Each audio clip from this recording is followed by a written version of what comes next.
It's the All Gen Gamers 2010 Christmas Special with your hosts Pete, Games Room Door, John, Gamester 81 Lester, Jason, EMU Review Heine, and Johnny, Happy Console Gamer Millennium, with special guest Rob Man. And now here's your 2010 Christmas special hosts. Merry Christmas, fellas!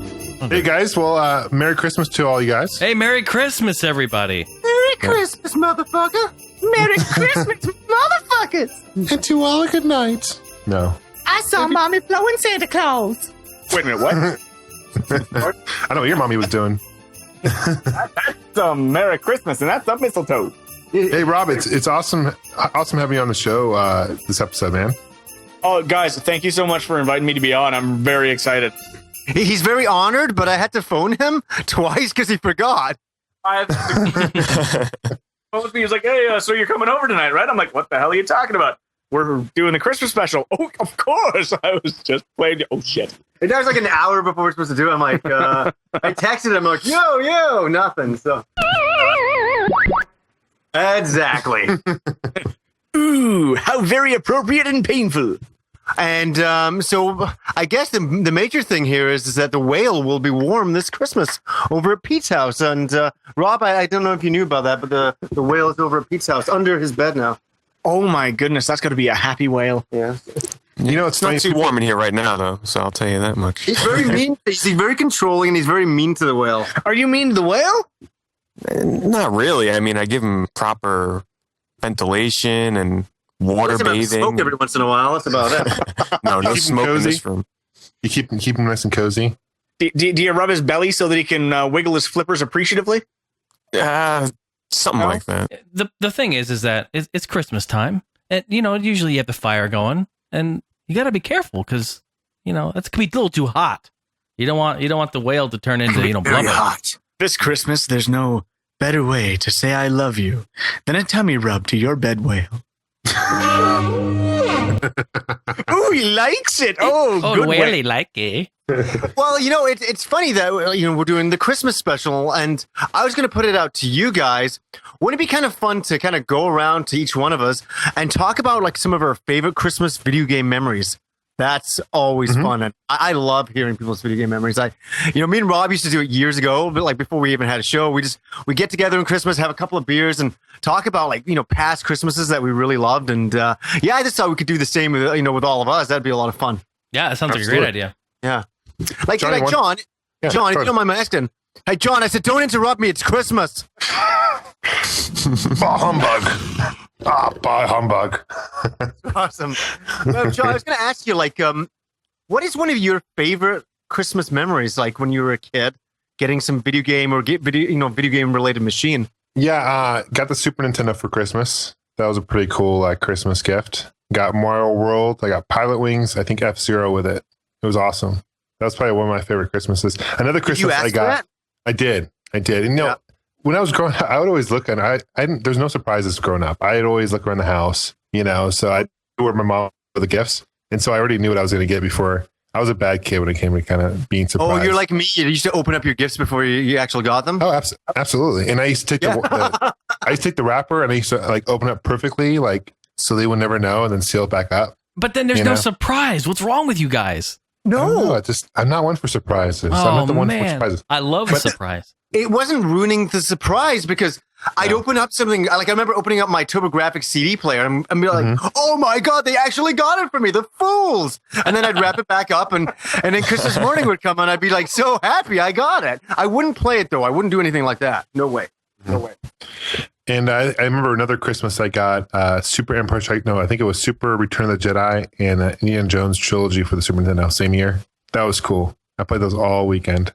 I love those games. How about you, Johnny? What's yours? Oh, geez.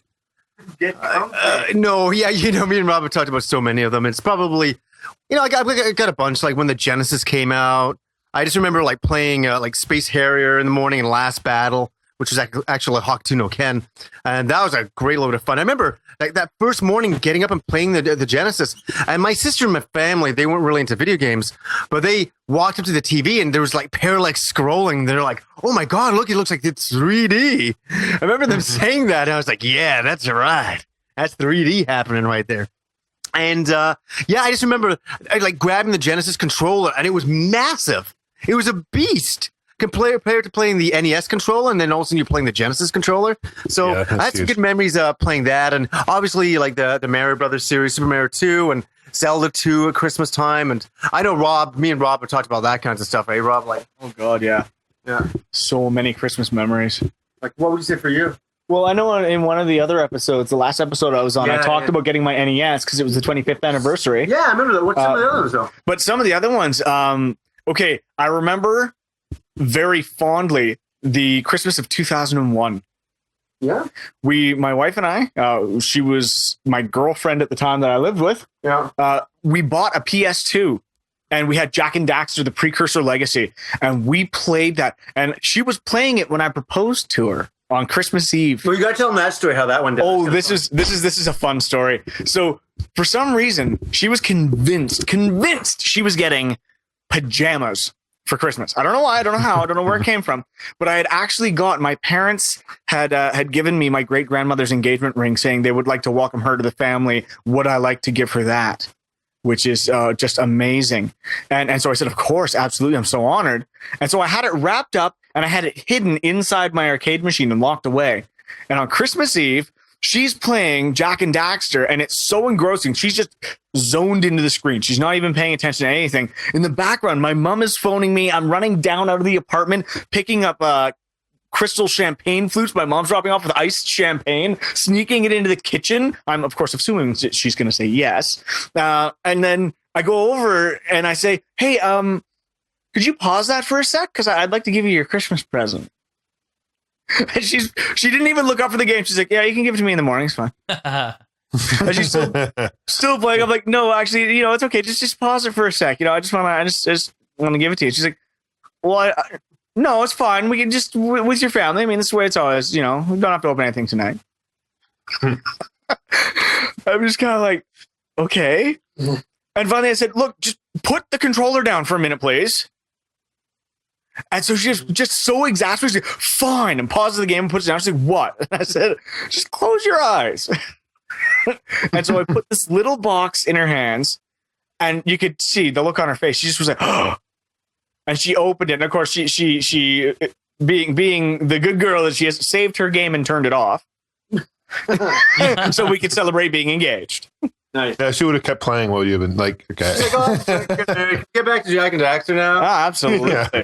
How dare you interrupt me? I'm in the middle of a goddamn game. I have 200 precursor orbs already. Don't interrupt me.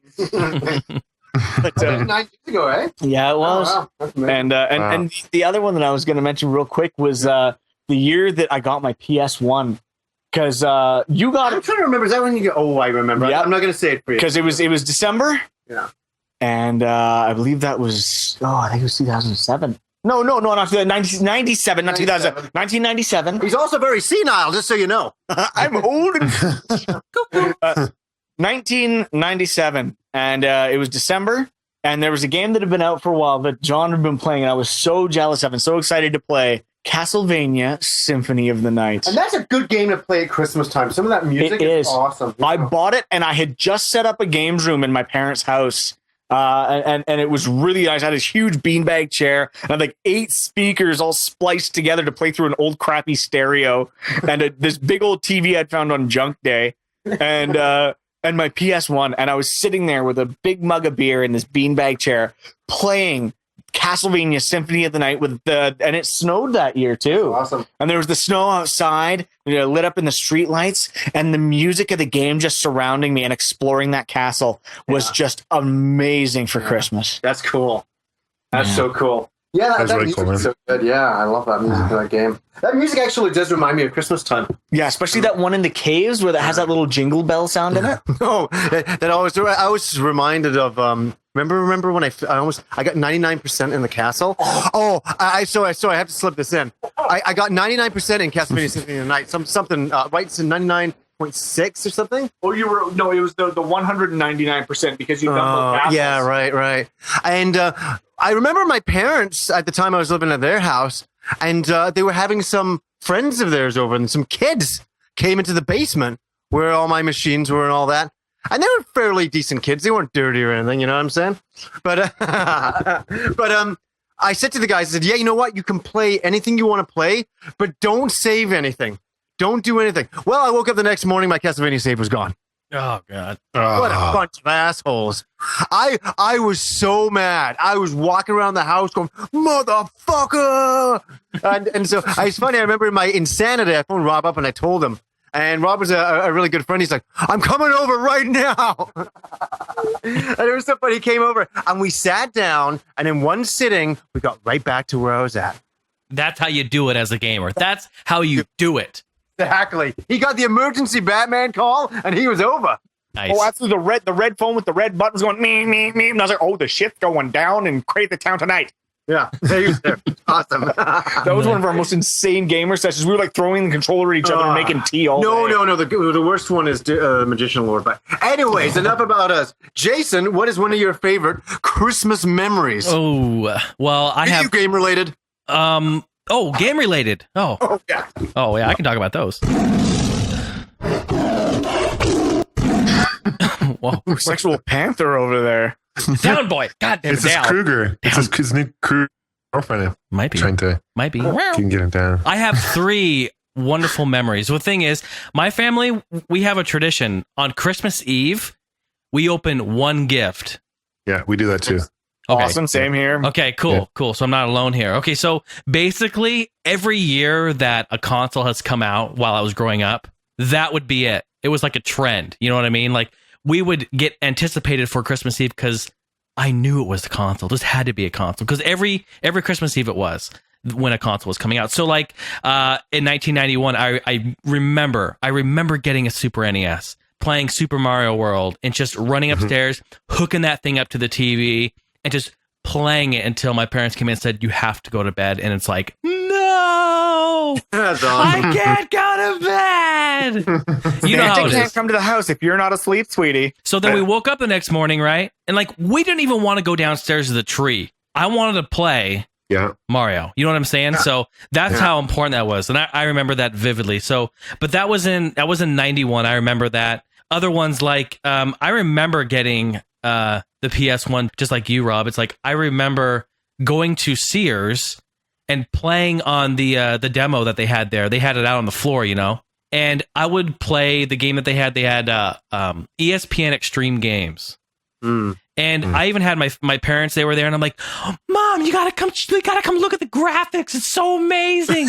You gotta come look." And so like she came over and she's like, "Yeah, Jace, yeah, it looks right." I'm like, "Mom, it's so awesome. Look. Anyway, I got a PS1 that year. It was so amazing. And they got the one that had Ridge Racer. Of course, I think a majority of them, I think they did a couple different versions on release, but they got the one with Ridge Racer. And I had played Ridge Racer in the arcades.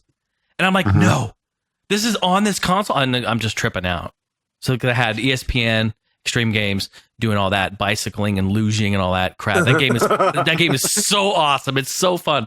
And then, of course, I had Ridge Racer, which just blew my mind. You guys know. I mean, it was like completely I love Ridge Racer. Yeah, big fan of it. Fantastic. That Extreme game is one of my favorite hidden gems, actually. I don't own it. My grandfather had it, but I used to play that all the time back then. It's actually a great racing game. It's a fantastic game. Pete, maybe I'll send it to you. You can play it for a while. No, I mean, No. I'll send it to you. No, I'll send it to you. I don't need your used games. I'll send it over with a pair of my stockings. Well, now, how about my last one? I remember getting my Nintendo 64, as I think most of us do. I had a very interesting experience when I got the Nintendo 64. It was kind of like this. I was watching that last night. Do you know what? I went on to YouTube and I was watching all the GIF sections of that. I watched like all of them. I was showing the girl I'm seeing. I'm like, you gotta watch this stuff. This is hilarious. And there's some great. Let's find the website. Amazing. There's a website where you can put your face on that kid for that video. That's awesome. That is hilarious. So those are my 3 Christmas memories, just off the top of my head. What games did you get for the 64 with it? Did you just get this Super Mario 64, or did you have any other ones bundled with it? I just got Mario 64, and I got it on. Well, I guess it wasn't on the release day, of course, but it was, shortly after. And there weren't a whole lot of games, if you guys remember, when it came out. There was only 5 games or something available for a really long time. Wave Race, yeah. Wave Race came out a little bit after, wasn't it? Wave Race was a bit after. Yeah. There was Pilot Wings, there was Mario. Yeah. That was like it. Pretty much that was it. I remember hiking up with you. Remember that? To the Blockbuster to rent Wave Race. Oh, yeah, that was huge. I remember that. Great game. I remember that night I just drank beer, smoking cigarettes, playing Wave Race, going, "This is the best time ever." The best mode in that one is just going in a free for all and just riding around. Weren't there whales in that game? Dolphins, I think, or dolphins. That's right. I don't know if they're whales. Pete, can you ask the whale if there's whales? No whales. Yes. Thank you, Will. My cousins. No problem, Pete. Can I get back under the bed now?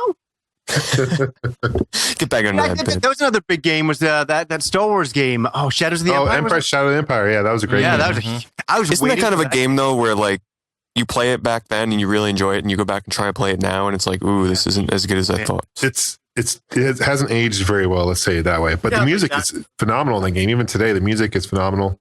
There's a first person view, and then there's a third person view. You can play with it on. I liked the stages where you're controlling the vehicles.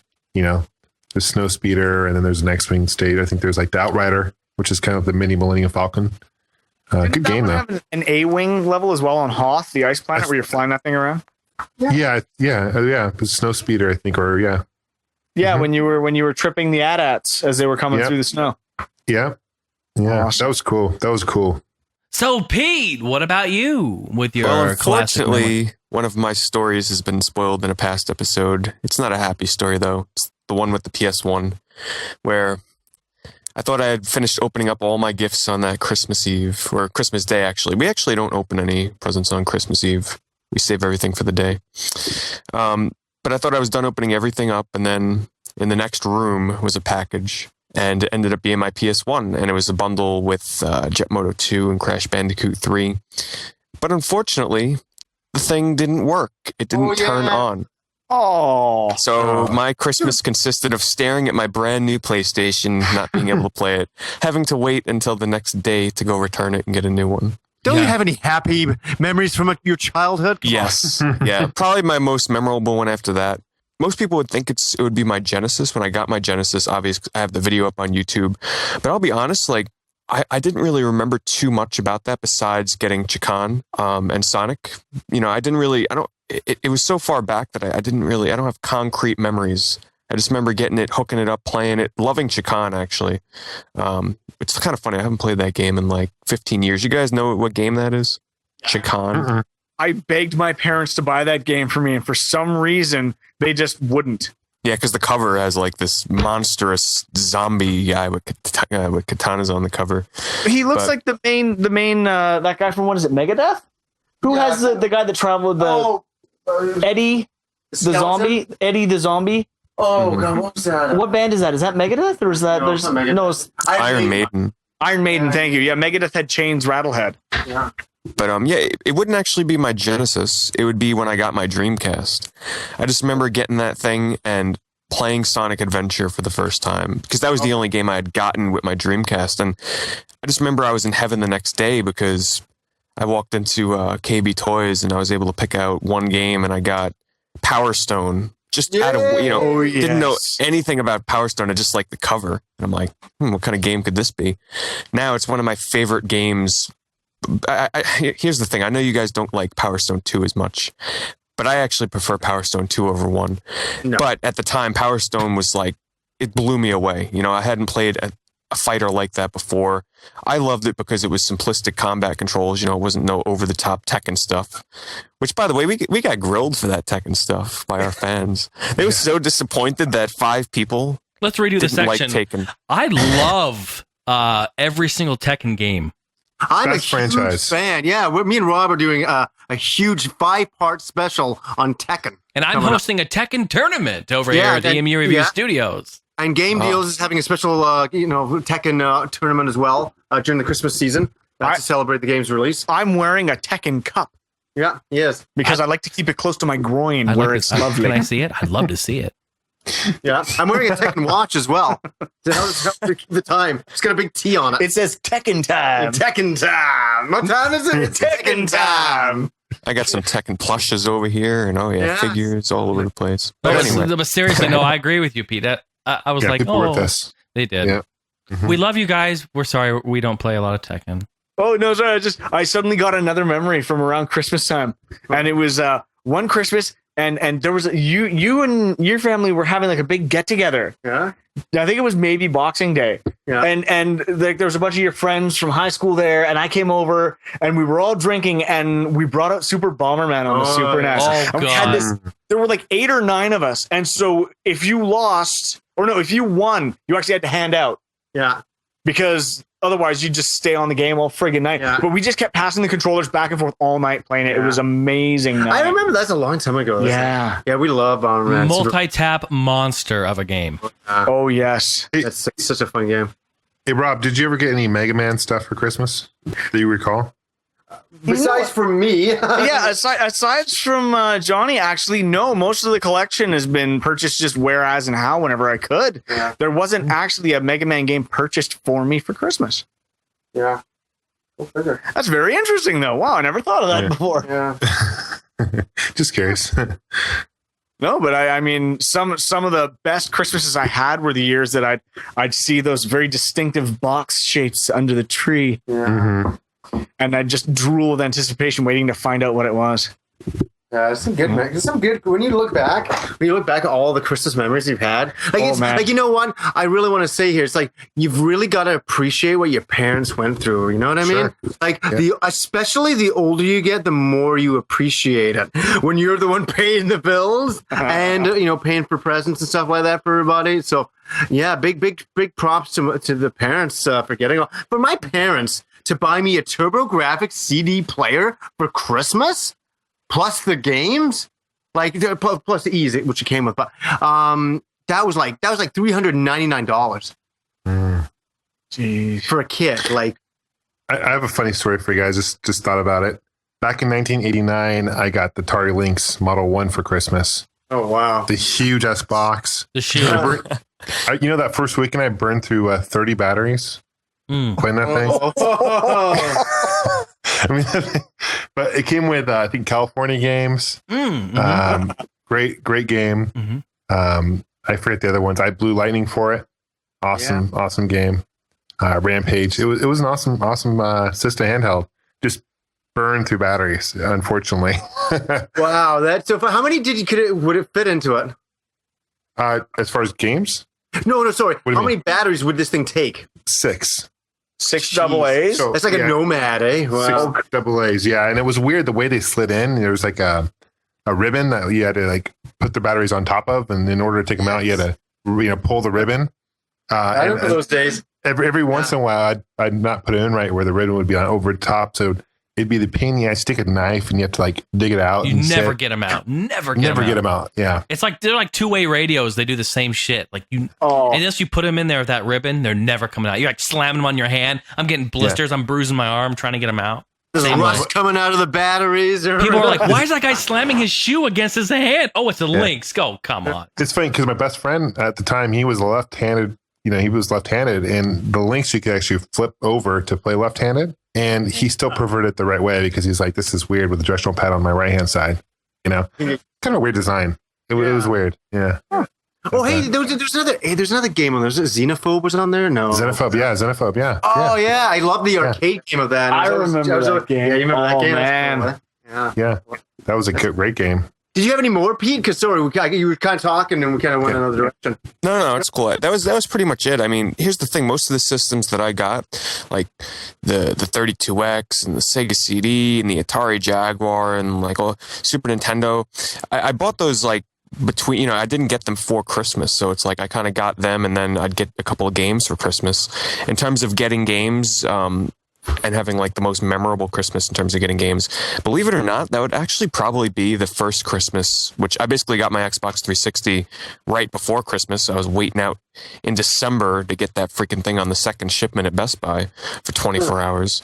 But it would be that Christmas where I got, a couple of new 360 games, and I was just so blown away, having my first HD TV and playing the 360 and just getting Ridge Racer 6 and Need for Speed and King Kong and I got to cut in and ask you, Pete, what did you think about the new Elder Scroll trailer?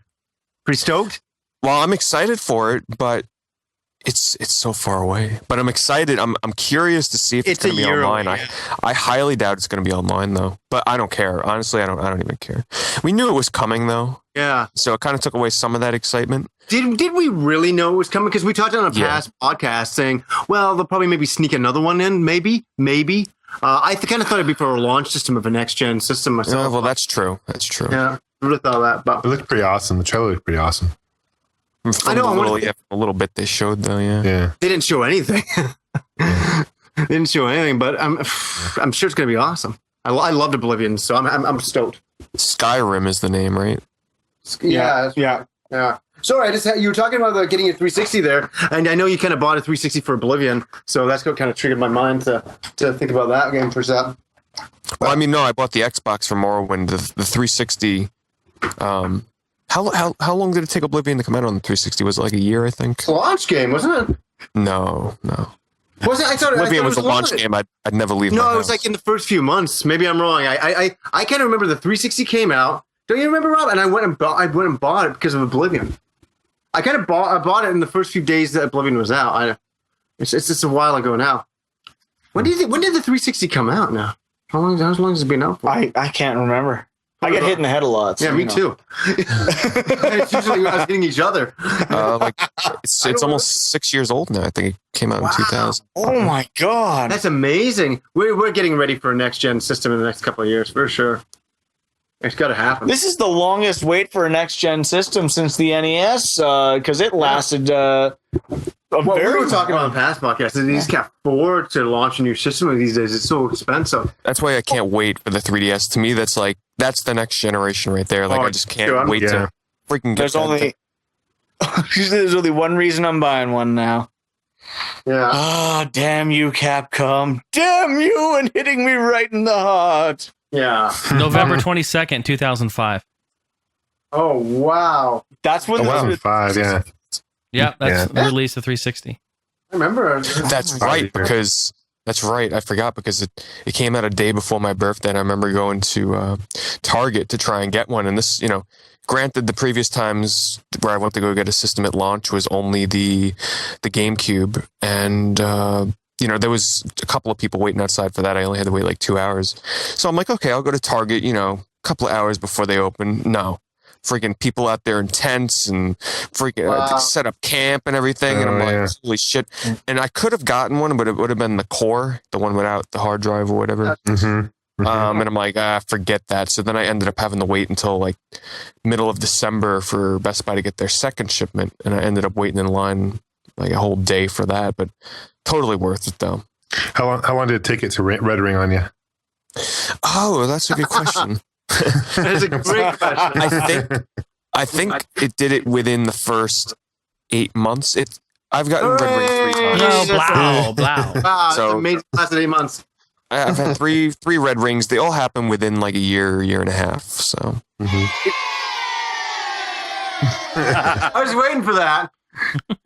You know what? I got Tamara a 360, my wife, for her birthday following the launch. So that would have been maybe 6 months after it launched. No, it's more than that. But anyway, I'm not going to tell her birthday on the air. Sure.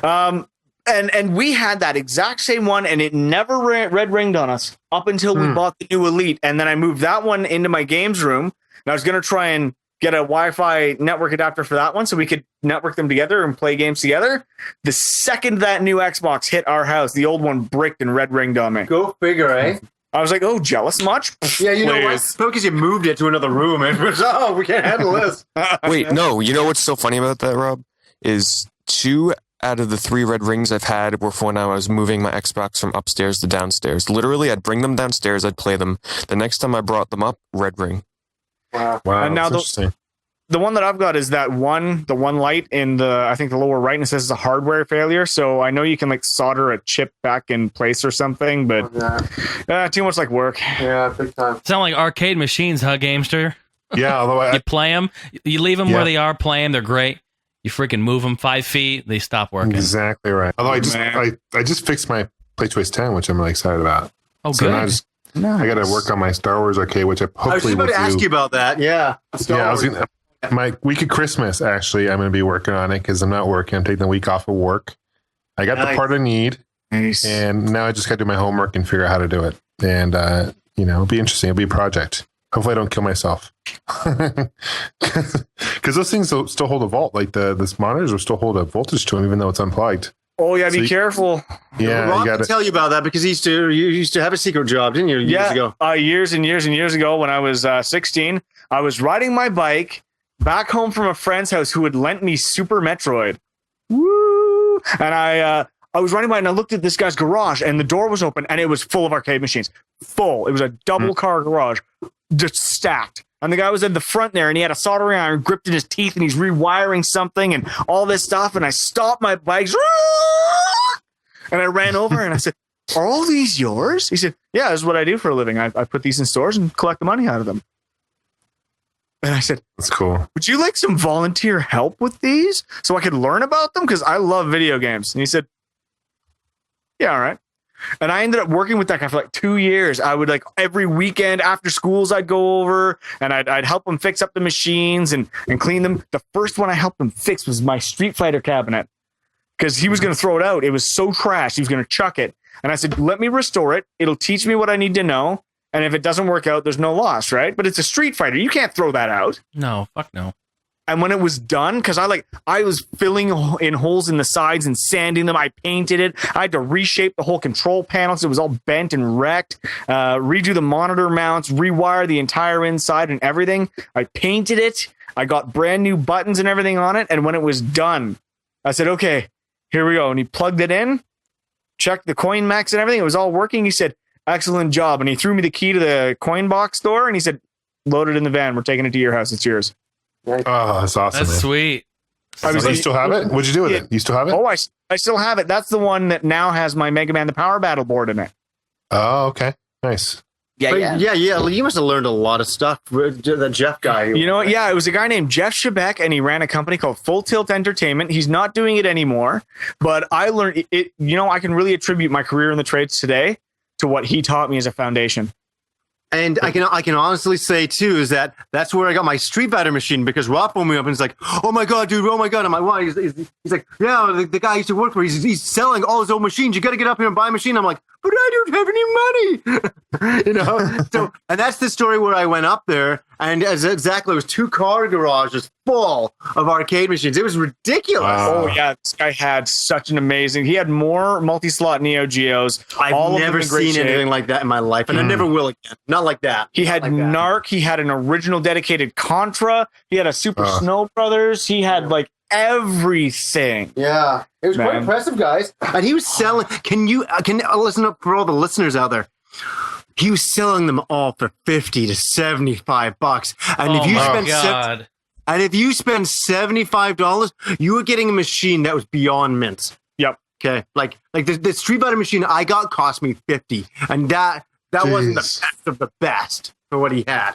Yeah. I couldn't believe it. I pound the ground thinking about that. I'm like, Oh, how much I wish I could go back in time and buy more of those games. I could have bought the whole the whole lot now. Oh, and you know what? The other best thing with working with that guy, when I was in school, there's a place called Pacific Vending near us that he bought all his parts and machines from. They were doing a trade show. So it was games that weren't out yet. And he said, "Look, would you be allowed to take a day off school and come with me Oh, that sounds like a dream. so you could play all these arcade games and let me know which ones would be good for the business?" Yeah. Because you're our target audience, so why don't you? I asked my parents, and right away they're like, "Absolutely, day off, not a problem. We'll write you a sick note. We don't care. Go, enjoy." Awesome parents, man. That's awesome I parents. walked in, and they had this huge showroom. It was like an actual functioning arcade, but it was all unreleased games.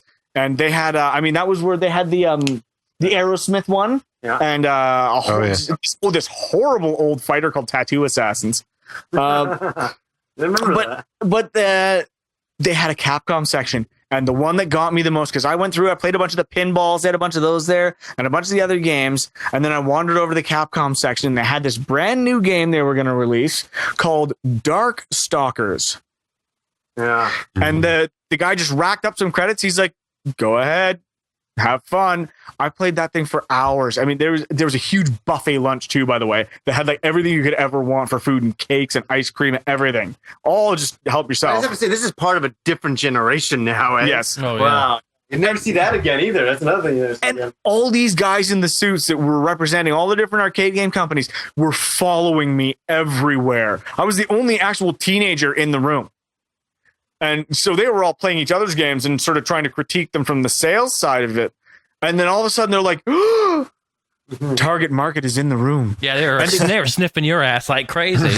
Oh, dude, I tell you what, I was walking funny for a week. But, but they kept coming over and saying, well, why do you keep coming back to the Capcom games? Why do you keep it? I said, dude, they're Capcom games. That's all you need to say back then. Back then, that was all you needed to say. And that's all I said. I said, because they're Capcom games. This is what we want to play. So, sorry, I just wanted to share that memory because it was just such an amazing, amazing thing.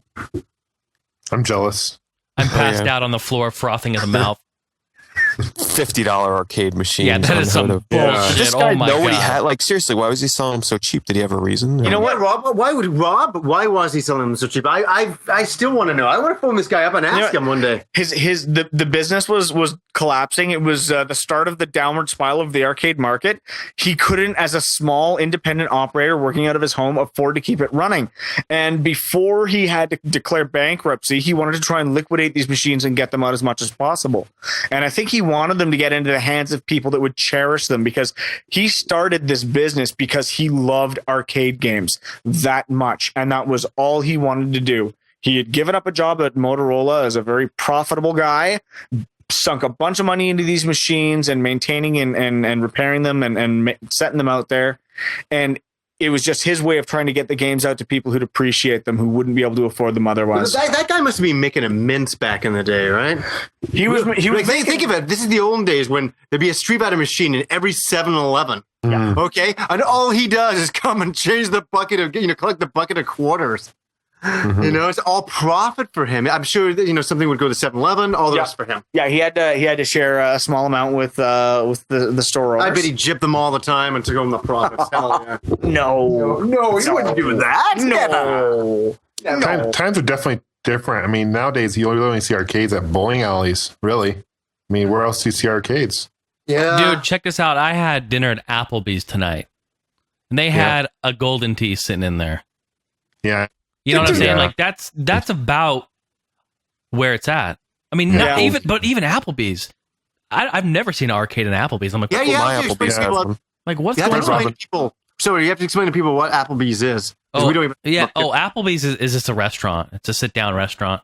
Yeah, I kind of figured. I just didn't know what kind of restaurant. Yeah, it's a Mine chain. has a multi arcade machine with like Miss Pac-Man, Galaga, stuff like that.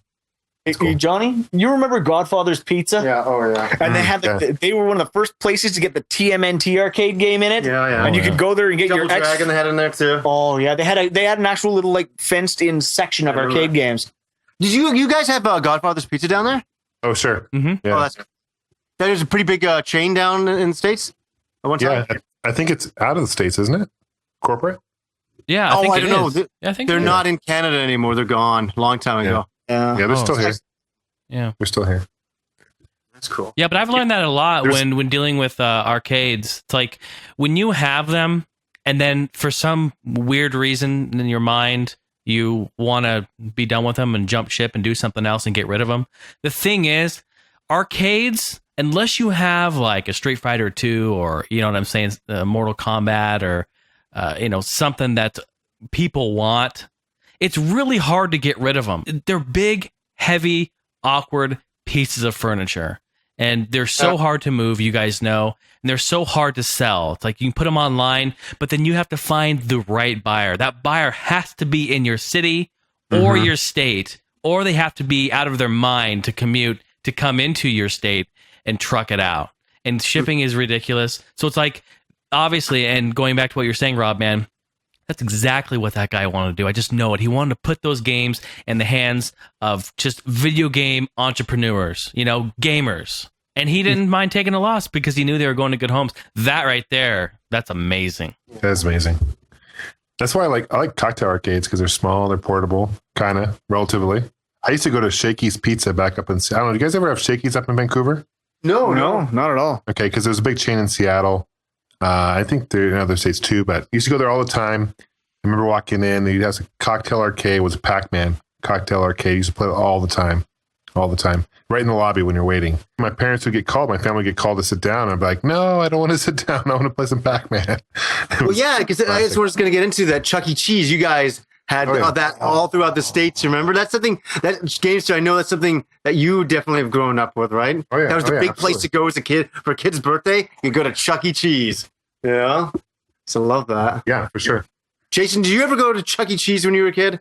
Oh my goodness. I lived in the Chuck E. Cheese. Here's the thing with me. Here's the thing with Chuck E. Cheese and I.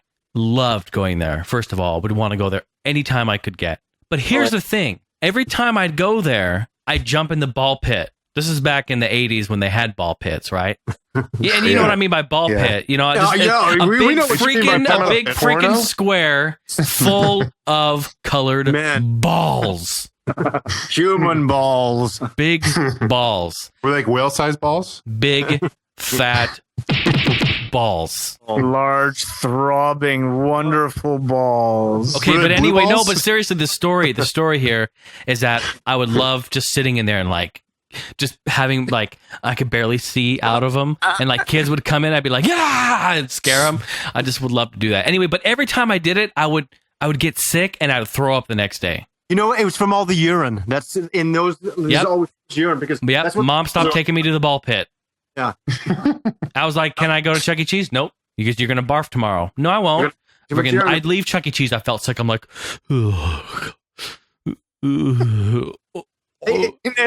I remember you brought me there for my birthday a few years ago. I think it was about 2.5 years ago. I took Rob there for his birthday. We had another friend of ours, and we're driving.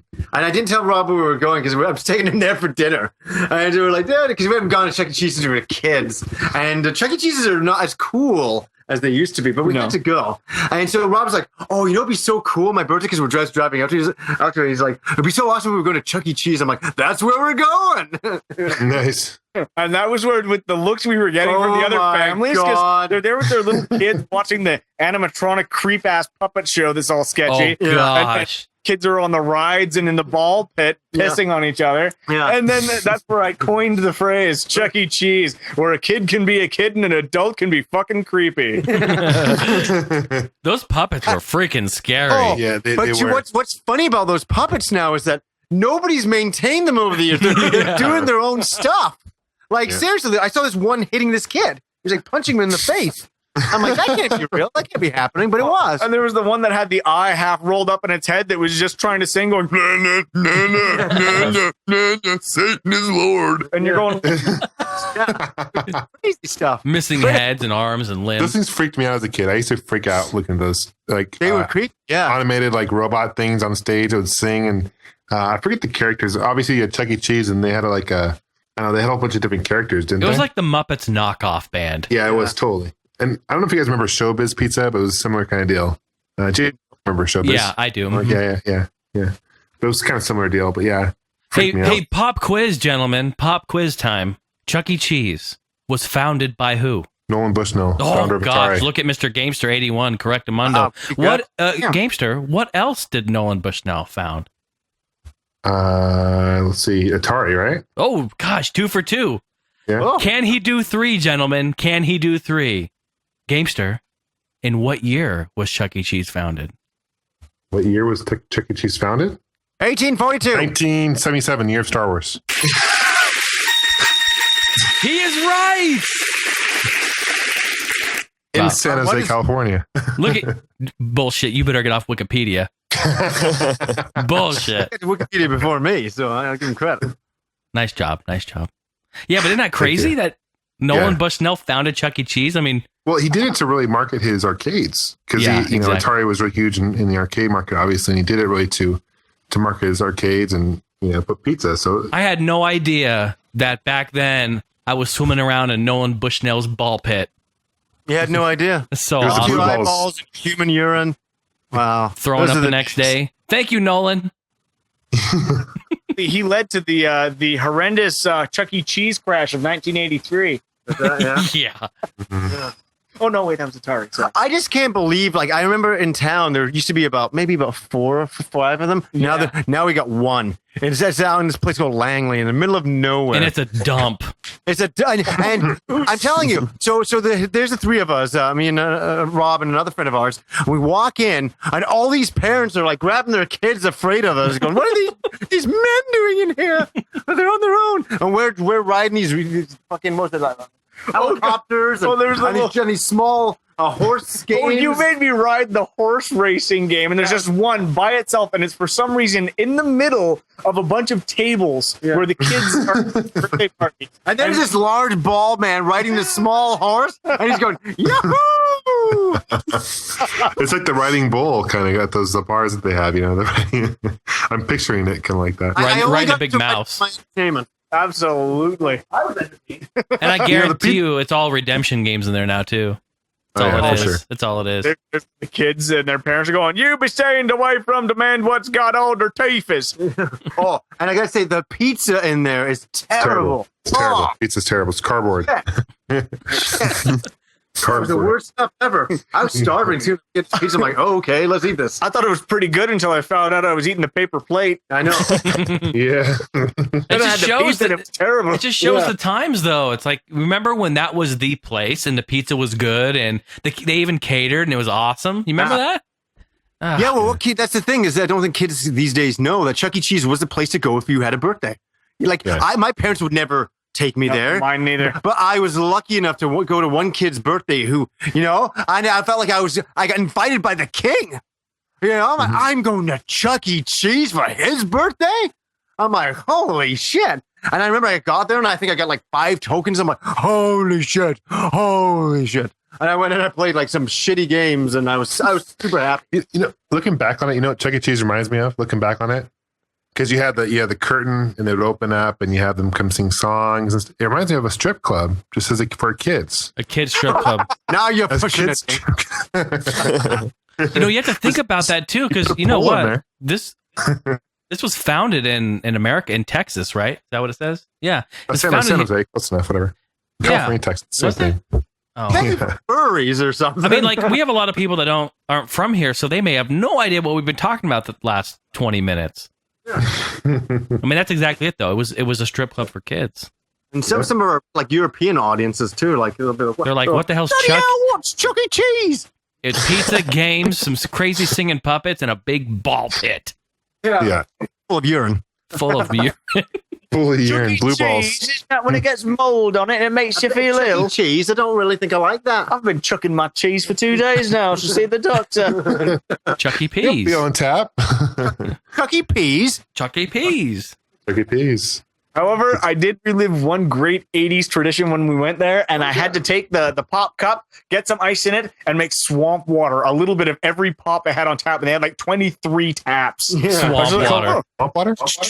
Swamp water. Oh, maybe that's something that was a term used by our neighborhood, but we used to have something called fountain fresh pop. It was in grocery stores, and you got an empty bottle, and for like $1, you got 2 liters of bulk pop that you just filled up out of a soda fountain, right? But if you did a mix of literally every flavor they had to offer, or like 6 to 8 flavors, we called it swamp water because it invariably had some kind of cola in it, and then some kind of Mountain Dew, orange, and Sprite, and some cherry, and it would go this murky greenish brown. Yeah. And it tasted like childhood. You guys ever do that? Like My neighborhood Graveyard. called it graveyard. Yeah, Graveyard, yeah. for Graveyard. sure. Oh, was that weird? You guys Is that what the graveyard Slurpee at 7-Eleven was supposed to taste like? Yeah. Yeah. Uh-huh. Yeah. Oh wow! Oh, now I wish I got those. I thought it was supposed to taste like something else. I thought We we had had a- taste like dead people. We had a soda in Seattle. It was called OK Soda. It was actually a Coca-Cola brand, and it was like a test market up in Seattle. And what it was Coke, orange soda, and Sprite mixed together, and they actually marketed it as a can. It was called OK Soda. That's cool. And it was really cool. It tasted really good. So, Pete, what did you guys call it out there? Nothing. This is the first time I'm hearing of mixing all that together. He's like, we need to make some rum and Coke, and that's called it. Those crazy old guys. He's lived a slightly sheltered life away from the crazy tomfoolery of mixed sodas. Well, you know what? You make a weekend, go to Chuck E. Cheese and mix up a freaking great. Well, I mean, I used to go to Chuck E. Cheese, but unfortunately, most of my memories there consisted of going to this one ticket redemption game that I got really good at. One of those ones where the light just spins around and you have to stop it like in the correct spot. And The jackpot. Well, I got so good at it that I'd basically hit the jackpot almost every time, and I'd get these stacks and stacks of tickets, and I held on to them for so long. I never used them. I was like saving them for God knows what, and I still have like a bag full of Chuck E. Cheese tickets. I wonder if they'd still take them if I went in there now. No. Bring in like 1990s Chuck E. Cheese tickets. You can buy the place. You're like, I'm buying the place. I know that game you're talking about. It's called Cyclone. Probably, yeah. Yep. Yeah. It had was like a mess. green and blue and pink and. Yep, that was it. Pete's thing is you'd always end up with tons of those tickets. I remember when we were there, we had bags of these tickets. I'm like, what the fuck? And you take them all, you give them like 1 million tickets, and you get like a thumbtack. You know? Like, there's this wall of presents. All of them look so amazing when you're a kid. You're like, I'd love to win the pirate ship, and they give you a thumbtack. And here you go. You spent like $400 on these tickets. You know? Pulls up the bin of Tootsie Rolls. Here, pick 3 of these. What the fuck is this? I used to love the way they always set up sentry guards at skee ball, hey? And you're like, ain't nobody looking, go to the bingo prize hole. And you start throwing the balls in the middle, and you're like, check it out, I'm getting tickets. Do you guys remember those poppers that they used to win? Like, I don't know how to explain it, but they're like rubber, and it was like a button you push, and then you leave it on a table, and it'd pop up. Oh, yeah. Do you remember those? I don't know what. It was like a half a rubber ball that you'd turn inside out, right? Yeah, that's what it was. Yeah. Yeah, they look like little dickheads. Yes. Yes, they did.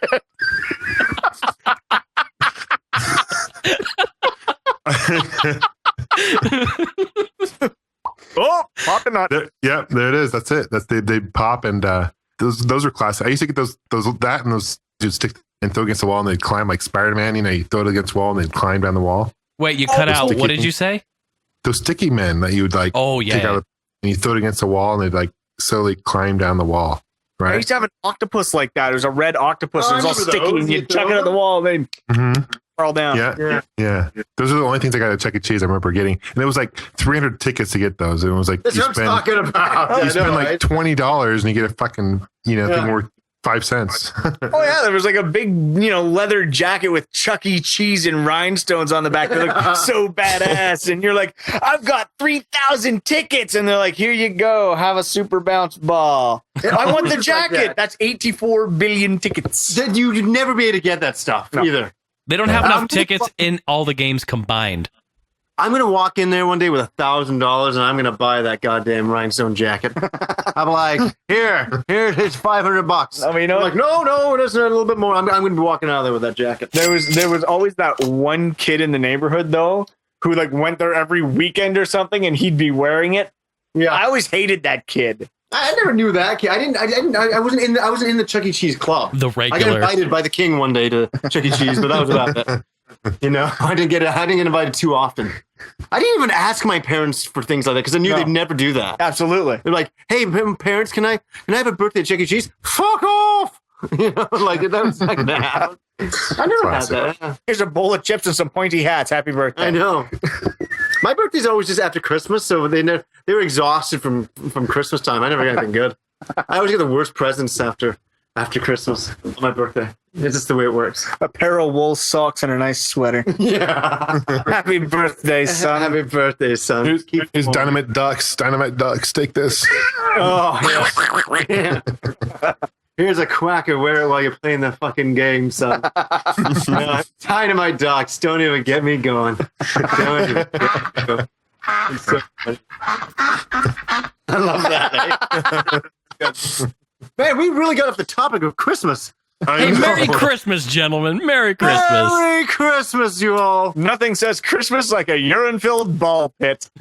So I got a topic for you guys. I think I know what yours is going to be, Johnny and Rob. But are there any certain games you guys like to play around Christmas time?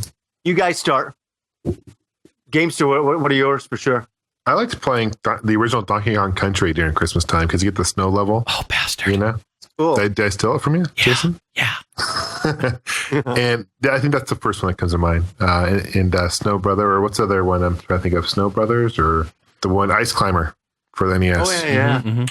That's the one. So, how about you, Jason? Yeah, Donkey Kong Country, because it was crazy. Just a real brief memory. I reached the snow level when it started snowing outside back in '95, and that was like rare. And you know, I'm from Portland, and Game, so you know how kind of rare it is to get accumulating snow in the Northwest. Sure. But yeah, so that was awesome. It just felt Christmassy. It was in December. It just felt So I always go back and do that. It just feels really nice. Well, guys, you know what I think you should do this year? I think you should get together, have some sherry, and together play some Donkey Kong Country. Gamester, I'd really like that. Let's do it. Let's make a date, man. You down? Do it. Just make a video of it.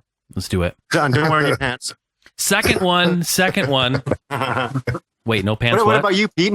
Hold on, I got one more. Oh, come on. It's Animal over Crossing. now. Animal Crossing.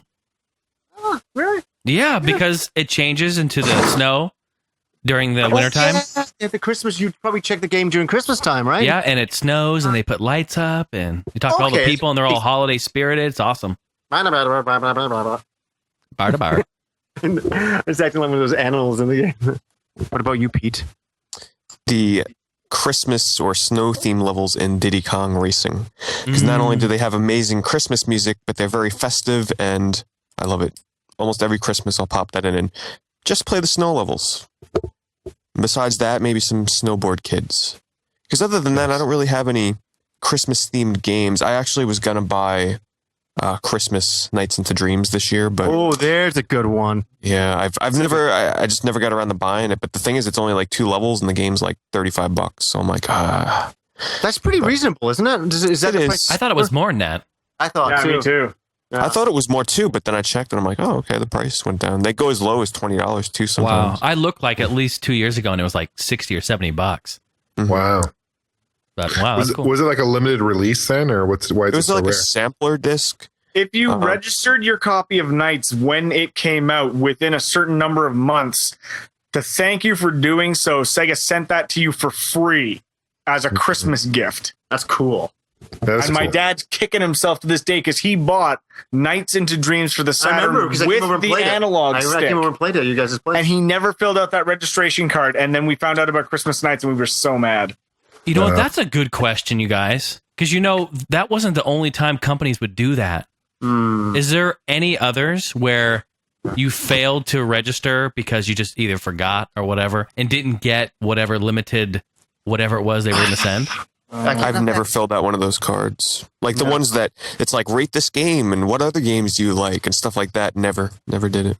But not only like rating, like they would like that, like with Knights, they would send you something. Mega Man 8 had it, but I got it. And it was that little resin statue of Mega Man if you sent in your Mega Man 8 registration card. Oh, really? Yeah, and I've got it. But did you get it from doing that? Yes. Oh, okay. Then you did do one then. Yeah. Oh, okay. Nice. Game Star, have you got any you can think of? Not top of mind. I can't think of any, to be honest with you. Yeah, I can't think of any. I bought Lethal Enforcers for Super NES with the Konami blue light gun. Came with it. Yeah. Nice. And it came with a card that said if you fill this out and send in $5 for shipping, they'd send you another one for free, the pink one. Yeah. And I was like, I'm going to do this. Freaking month after month after month. I forgot to do it, and I still have the card. Send it in. You'll get it then. Yeah, Konami be like, look at this guy. Fuck him. Lethal Enforcers. We don't even know that game. Either that or they'll be so shocked that they'll actually send you an original mint dedicated arcade machine of it, the soundtrack, and a swag bag. And the director. I'm just so happy somebody bought it. I'll rub your Yeah. He's rubbing Nice. your feet this time. You're like, this is the best Christmas ever. Trucking company shows up at my door with a game. Who's this guy? Oh, actually, I do remember another game that if you did, like, I remember I filled out the registration form for Dynamite Ducks. And I just got a piece of paper and just said LOL on it. I don't know what that meant. Yeah. I was like, the quack's on me. Nice. Yeah, that would have been good. The quack's on you. That would have been Quacks good. on you. Yeah, that's good. But no, sorry. Video games played at Christmas time. I always like to. This is a fun one for me. It reminds me of being a kid. Getting Super Mario Brothers 2. Getting that Christmas morning. I remember my mom and sister upstairs like cooking. My dad's doing. This is like so stereotypical, eh? I can smell the pine Christmas tree downstairs, and he's doing the wood fireplace, and I'm playing that game. That every time I put it on actually last night. I was having a couple of beers last night, chilling out after finishing this Christmas special, and I put that on, and I was just like, oh, those are the days, when I didn't have any responsibilities, and I was kind of looked after by my parents, and it was like very comforting kind of thought, and it's just kind of cool. What about you, Rob? You definitely have some, I'm sure. Absolutely. That's one of the number one ones for me because I got my NES the year that Mario 2 came out. So for me, Mario 2 is a big one, but another one for me is I just had it a second ago. I was thinking about it. Oh, Mario 64. I play all of the snow and mountain levels and the sliders, and with the penguin that you have to race down the mountain. That was awesome. The music for that can transport me back to Christmas. We can never forget that. That music also. It reminds me of my insanity playing that level too. Oh, it's God. nostalgia playing, but the insanity of like flying off the side. Yahoo! Yeah. Fuck, I always remember that. Good times. That is good times. Blue Stinger. Oh, of Blue course. Stinger Christmas. Blue Singer with the Christmas music has to be done every year. That is so classic. Maybe I should pop that game in. I haven't played it yet. I'll play it maybe this. Just play it till you get to the Christmas level because How it's the far in is that? wackest thing in a game. And it's not that far in. It's not that. No. It takes you probably maybe about 35, 40 minutes to get to that point. But it's the most surreal thing in any video game ever. Overall, how long is that game? How long does it take to beat? Honey, what do you think? Oh, God. Is that about 10 hours? So long. It wasn't that bad. It's not. maybe 20 hours. At the It's just some of the control issues will make it seem like a lot longer. That and having to kill the enemies, collect the coins, and go to the vending machines to buy your weapons. I know. Yeah, that was a weird thing in Blue Stinger. And I know we talked about it in the review. We did a long time, one of the early reviews. It was just so weird. It's like a Resident Evil style game, Blue Stinger.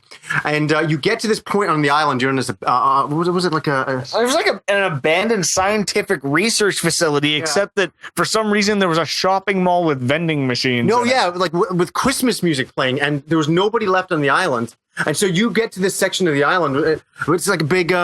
what was it? It was like a shopping district. Yeah, it was a giant shopping mall with Christmas music playing. And you're running around, and there's these mobs of mutated human beings or whatever trying to attack you, and you're getting this gun point blank and shooting them in the head. They're exploding with blood and then, coins. And then they explode finally with coins, and you're collecting these coins. Then you go into the shopping district, put these coins into vending machines, and buy guns.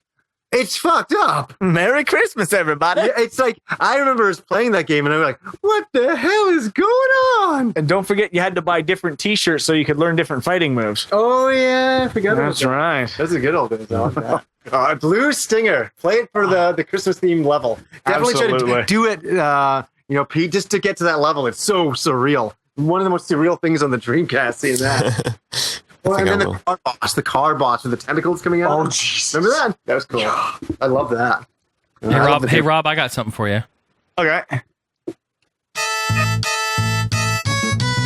Yes! Oh my god, I think I'm doing okay. I'm doing okay. And then all of a sudden I just go flying off the edge.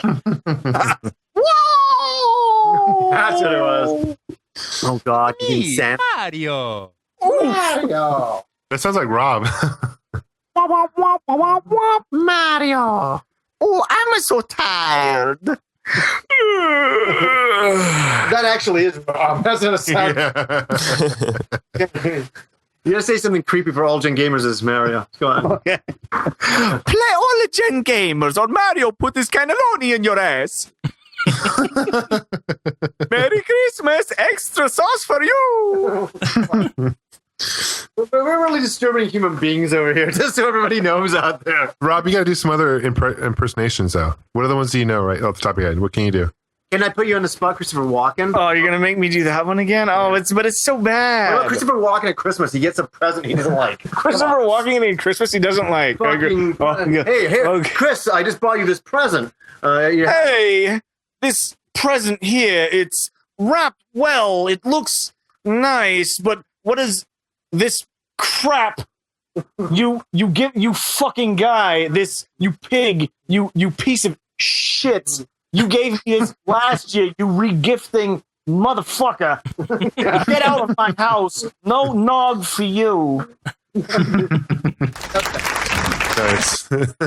Thank you. It was terrible. Think of another impersonation. I've been doing Phil Hartman at myself a lot lately. Okay, how about the Simpsons characters talk about all gen gamers? Come on. Oh, for the love of God. I know, I'm putting him on the spot. You always do this to me. He Oh, loves it. oh, it's terrible. What would Homer Simpson say about Homer Simpson say about all gen gamers? Yeah. All those stupid kids watching all gen gamers. You're always listening to that garbage. What's your brain? what about Marge? I know, I'm putting him on the spot. He doesn't- Oh, Abu. Apu? Abu, yeah. Who needs all gen gamers? I do. All gen gamers, come again, please. Have a good day. Would you like to have an all gen gamer flavored squishy? Very, very good. Oh, Marge. I don't think this is very good for the children. They say a lot of bad words and cursing. How about Maggie? No. That's pretty, yeah. Done. Oh wait. He's on the bottom. Oh, which Barney? Yeah. Hi! I was on the internet last night and I heard this crazy show about video games. It was called the Gen Gamers. Oh, that's classic. How about, can you do Mo? Why are you gonna pay extra, Barney? Mo? Is that Mo? Yeah, supposedly. Okay. Frickin', you know you're gonna do it from Family Guy. Family Guy? Yeah. I'm changing it on you. Who am I doing from Family Guy? Main guy. What, Peter Griffin? Peter. Peter Griffin, think about the Ultra Gamers. This program is absolutely endorsed by the Loyal Order of Balchinians. I haven't had this much fun since the time I got ripped with all gen gamers and shit my pants. Oh wait, that was just 5 minutes ago. I gotta go change. Stewie. Stewie? Oh, I'm not very good at Stewie. You don't want me to do Stewie. Yeah, okay, It would be you're not good. ugly. Yeah, I don't need to do Stewie. But I've been doing Phil Hartman at myself a lot lately while I'm driving. Yeah, do film Harmon Just- talks about all gen gamers. I think you kind of did that in the opening, kind of. Well, sort of. Now you know, people. There's only one program you need to listen to if you're going to be listening about video games, and that's All Gen Gamers. Mr. Simpson, I'm not allowed to promise you a big cash settlement, but just between you and me, I'm promising you a big cash settlement. Hello, my name's Troy McClure. You might remember me from such podcasts as All Gen Gamers and Happy Console Gamer Episode 5. Today we're going to be taking a look at how they make spam. Ooh, that's disgusting. Classic. Do this all night. I remember we said we were going to get Rob on here doing impersonations all night. It's the Christmas special. We're killing it all. We're doing it. We're doing it. It's a gift for the listeners. Yeah. Merry Christmas, gentlemen. Yes, it's a very Merry Christmas for the Old Gen Gamers. Can you do the old man on Family Guy? You know, the, hey, don't tell me. Oh my God, Herbert the pervert. Yeah, I love them. Hey there, paper boy. You look like you got a good strong throwing on there. I've got a tip for you, but it's way down deep in my pocket. Maybe you could reach in there and get it for me. My arthritis is so bad. You're so funny. I don't get paid till Thursday. The old gen gamers have a naked picture on the internet. It must be my birthday. Can you, Hey, Gamester, I like how you're smuggling them thumbs in your boxer shorts. I think I'd like to have a chat with Mr. Dorswell for a moment. I bet he's got something real special for me this year. Oh my God, that's crazy. dirty and creepy. What about Sean Connery talking about the whale? Sean Connery talking about the whale? Okay, you've done Sean. Excuse me, is there a Mr. Whale on the other end of this line? Mr. Whale, would you come out for a word? Oh, do you think so? That's very insulting. That's very naughty. Is that all you've got? I'm waiting to be impressed. Oh, that's very upsetting. I think I might actually lose my temper a little bit and have to slap around my wife. Oh God. Okay. That's awesome. That's awesome. Good times. All right, I think that's enough of that. That's good, man. Yeah, I got it. We got some sad news here. That Rob actually has to go because he actually has got to get up super early in the morning. Okay. So we're going to say our fond farewell to Mr. Rob Man tonight. Thank you so much for having me on again. I love getting the chance to sit down and chat and reminisce. Oh God, yeah, we love having you. Swim in the heady seas of nostalgia. Yeah. So to everyone, all you guys, thanks for having me on, and to all the listeners, thanks for putting up with my horrible impressions. And Merry Christmas, everyone, and to all, good night. Merry Christmas, Rob. Merry Christmas, Rob. Merry Christmas. You want to stop? You want to stop? I gotta just walk Rob to the door and say Merry Christmas and get the fuck out of my house. We'll be right here. Hey, like this. Oh my God. Rob I just walked into the door there, as you know. It's just, I know we put it on pause there, but yeah, he just dropped a bombshell on me. That he told me, I said to him, I said, "Oh, what are you doing next Saturday?" Because, you know, we haven't got a chance to have, just go out for dinner and hang out. Like, as friends, we've been doing the show the whole time. And he just told me that, I know you guys don't know, but there's a comic book store that's just up the road from me. And I've been going to this comic book store since 1985. When I first moved to Vancouver, my father drove me up to this comic book store. I actually live in this in New Westminster now, where it is. And the owner there is his name was Terry, and he's been there since I first went there in 1985. And Rob just told me, he's like, yeah, he goes, I don't think I can make Saturday. He said, but are you going to Talking Illustrations on Thursday? I'm like, no, and that's the name of the comic book store. I'm like, no, why? He's like, well, Terry died. I'm like, no. Like, no way. He's like, yeah, he died of cancer, and his family tried to run the comic book store for like a week, and they just can't cope with it because it's not their business. They don't understand it like Terry did. Terry owned that thing since, the early 80s. This is like, the heydays of early comic book stores. And his comic book stores endured over the years of all the, since video games have got really big and comic book stores have disappeared all throughout America and all throughout Canada. There's only a few of them left. And man, and so he said, yeah, so on Thursday night, they're having an auction. They're auctioning off all the stuff in this comic book store. And they got like a giant alien in there, giant superheroes and video game characters and all the stuff from comic book lore. It's a really brilliant comic book store. And I was just like, man, and Rob was like, oh my God, I'm so sorry to tell you this now. I didn't get a chance to tell you earlier because, yeah, it's just like, that's a part of history. And, it's a story, guys. I know in the Christmas special, we'll get all happier again. But I was just so bummed to hear that. It's just that to me is like the last of the great comic book stores in my hometown, disappearing. And I just want to pay my respects to Terry because I was such a fan of his store over the years. I mean, like, I'd always go there and get my comic books and posters and all my memorabilia and cool stuff. And I haven't been there in the last few years. I got to admit that. I've been kind of busy doing a lot of other things. I haven't been able to drop by, and I'm really bummed that I couldn't. All I have is these awesome memories of this old comic book store, and it's just at the end of an era, right? You just see the end of that tonight. What Rob just said to me was the epitome of the end of an era. I'm like, man, like, yeah. So just definitely want to pay my respects to Terry and his family. That is at Talking Illustrations, one of the best, oldest comic book stores in Vancouver. Besides Golden Age Collectibles, definitely. So really sorry to hear that, Johnny. Yeah, what a wonderful drop on me at the door there. Yeah, if you have time, maybe you should take the camera and do a walkthrough and kind of keep it in memory that way. I'm really with you, but I think it'd be such a bummer episode, and I don't know if I could do that.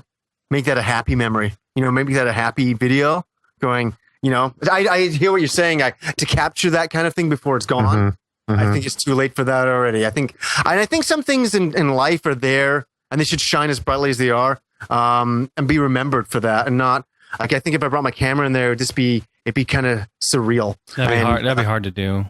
Yeah, but oh man, I'm telling you, that guy ran that comic book store for all those years. Like that's 20, 25 years. And this end of an era. Sorry to hear that for him. Geez, that's actually like where I got my first anime book. You know, it was like the biggest deal ever. Yeah, it was highly overpriced, but you know, like that was back in the early '80s. Like we're talking '80. I went there in '87 and got my first anime book and all that. And I think it has some pornographic pictures in it, but he sold it to me anyways because he was. Nice. Now we know why you like it so much. Oh yeah, truth comes out. Now we know you like it. All the way. Nice broody stuff. We mentioned that in the last episode. I'll put that all into broody. So, but yeah, that's a real wild thing. Jesus. Wow, man, that's heavy stuff. Well, when people pass on, I always say this, and may they be in a better place. Oh, definitely. And he gave it a lot to so many. I just sound hokey, but he gave a lot to a lot of young kids that have grown up to be men now. Yeah. You know, but like, I'm saying like memories of going to his wonderful store, having those childhood memories, buying comic books and talking about comic books in there and all that kinds of cool stuff. And you don't see, how are you guys? Do you see a lot of comic book stores in the States? Not really. Not as much. Eh? There's only a few around where I am. Yeah. We had a golden age collectibles in Seattle. Oh, did you? Yeah, it's a cool store. Yeah, very cool store. Yeah, it's probably the same one as in Vancouver. I know the one in Vancouver is really well known. Maybe it's a franchise deal that they know each other type of thing. I'm sure probably. But were you guys big comic book fans growing up? I was. Yeah. I collected the X-Men playing cards quite a bit and got into X-Men and Superman and Spider-Man quite a bit. Yeah, not really much on my end. Actually, well, there were two comics. Obviously, the Sonic the Hedgehog comic, but there was another one from Image called The Max, and that's MAXX. Every month I'd go down to my mall to the comic book store there, and I'd pick up the latest issue. And even though I didn't fully understand the story, because it was kind of, you know, as a kid reading the story like that, it was kind of hard to understand, kind of going between the real world and the surreal world and everything, but just the imagery and the characters, I loved it. And that also had a short run as a miniseries on MTV, which is kind of what got me into the Max. So shout out to any Max fans out there. I still glance through my comics of that every once in a while. Well, the thing is, in the 80s, for kids growing up in the 80s, all you really kind of had was kind of comic books and the NES. That's kind of what that's what I grew up with anyways. Yeah, it's true. It's true. That was our form of entertainment, kind of, yeah. There was a comic store that I grew up going to. There were two places. They were right next to each other. I don't remember the name of it. It was just like a mom and pop comic shop. And then there was a bike shop right next to it. I would hang out there. But I collect a lot of the Star Wars Empire Strikes Back cards. John, you may have some of these. They were the long ones.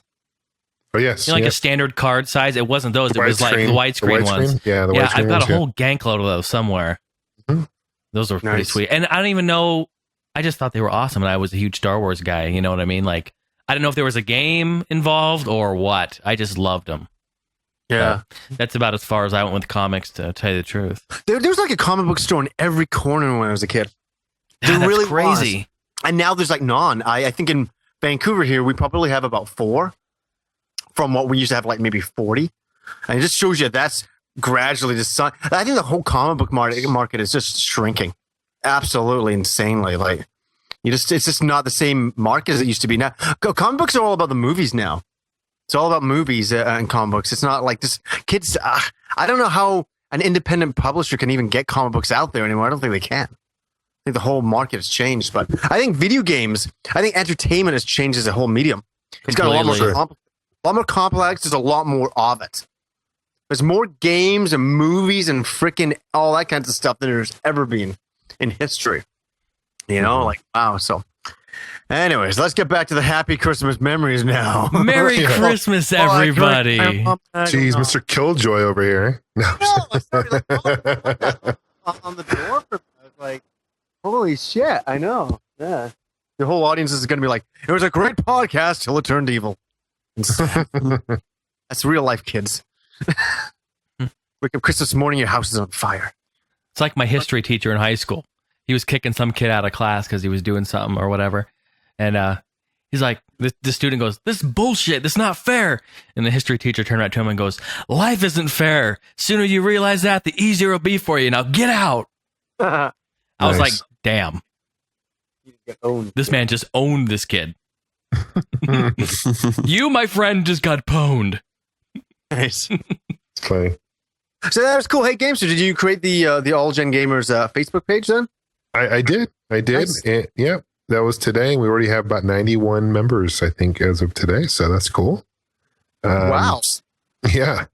So it's always neat to interact with the listeners and just see who's all listening to the podcast because it's hard to know, you know. So I guess that is to the listeners out there, go and type in All Gen Gamers on Facebook, and there's a whole Facebook page on there. Friend us and like us. Yeah. I made all of us administrators too, so we all have the power to add to it, you know, and all Nice. we all have the same power. So I have the power. you have the power Of Grayskull. I also went over and made Chuck E. Cheese an administrator so he can do whatever Yes, he wants. good in old there. Chucky. The old Chuckster. Chucky, you mean Chucky Peas? I think the whale needs his own Facebook page. What do you guys think? Yes. Ooh. I don't even get going for that. Oh, that's And a good not idea. tell anybody who manages it. Just the The whale whale. manages It's it. funny. It's funny because people are already posting on Facebook. They're like, "Where's the whale going to go next?" So like, is it going to go to Jason's or Gamesters? I'm like, It's a natural thing. It's wherever the whale is allowed to go by Pete. You know, Pete's holding Whichever that way thing. I let him migrate. Yeah. he's got tight reins over him right now, though. Boy, very controlled. I heard Very Pete's got a controlled. water bed. I hear he's got, comfortable temperatures. He's not Yeah. going anywhere fast. A lot of games to play over there, too. Mm-hmm. And I heard the whale has a big fetish for Sonic collectibles, so he's set. Set. He's not going nowhere. Pete likes it fast, like Sonic fast. So Yeah. I'm training him right now. Got to Although get him Johnny- up to speed. Johnny, you know what the whale told me though, right? About Oh, you? the whale's talking to you now? Oh, No. I mean, it was through Skype. We Skype together. Oh, we're- okay. Sure, the that's whale and I were Skyping. Yeah. So as I was talking about the whale, I was talking to the whale. I'm like, tell me something about Johnny that I don't know. And the whale He didn't said, tell you about the small penis, did he?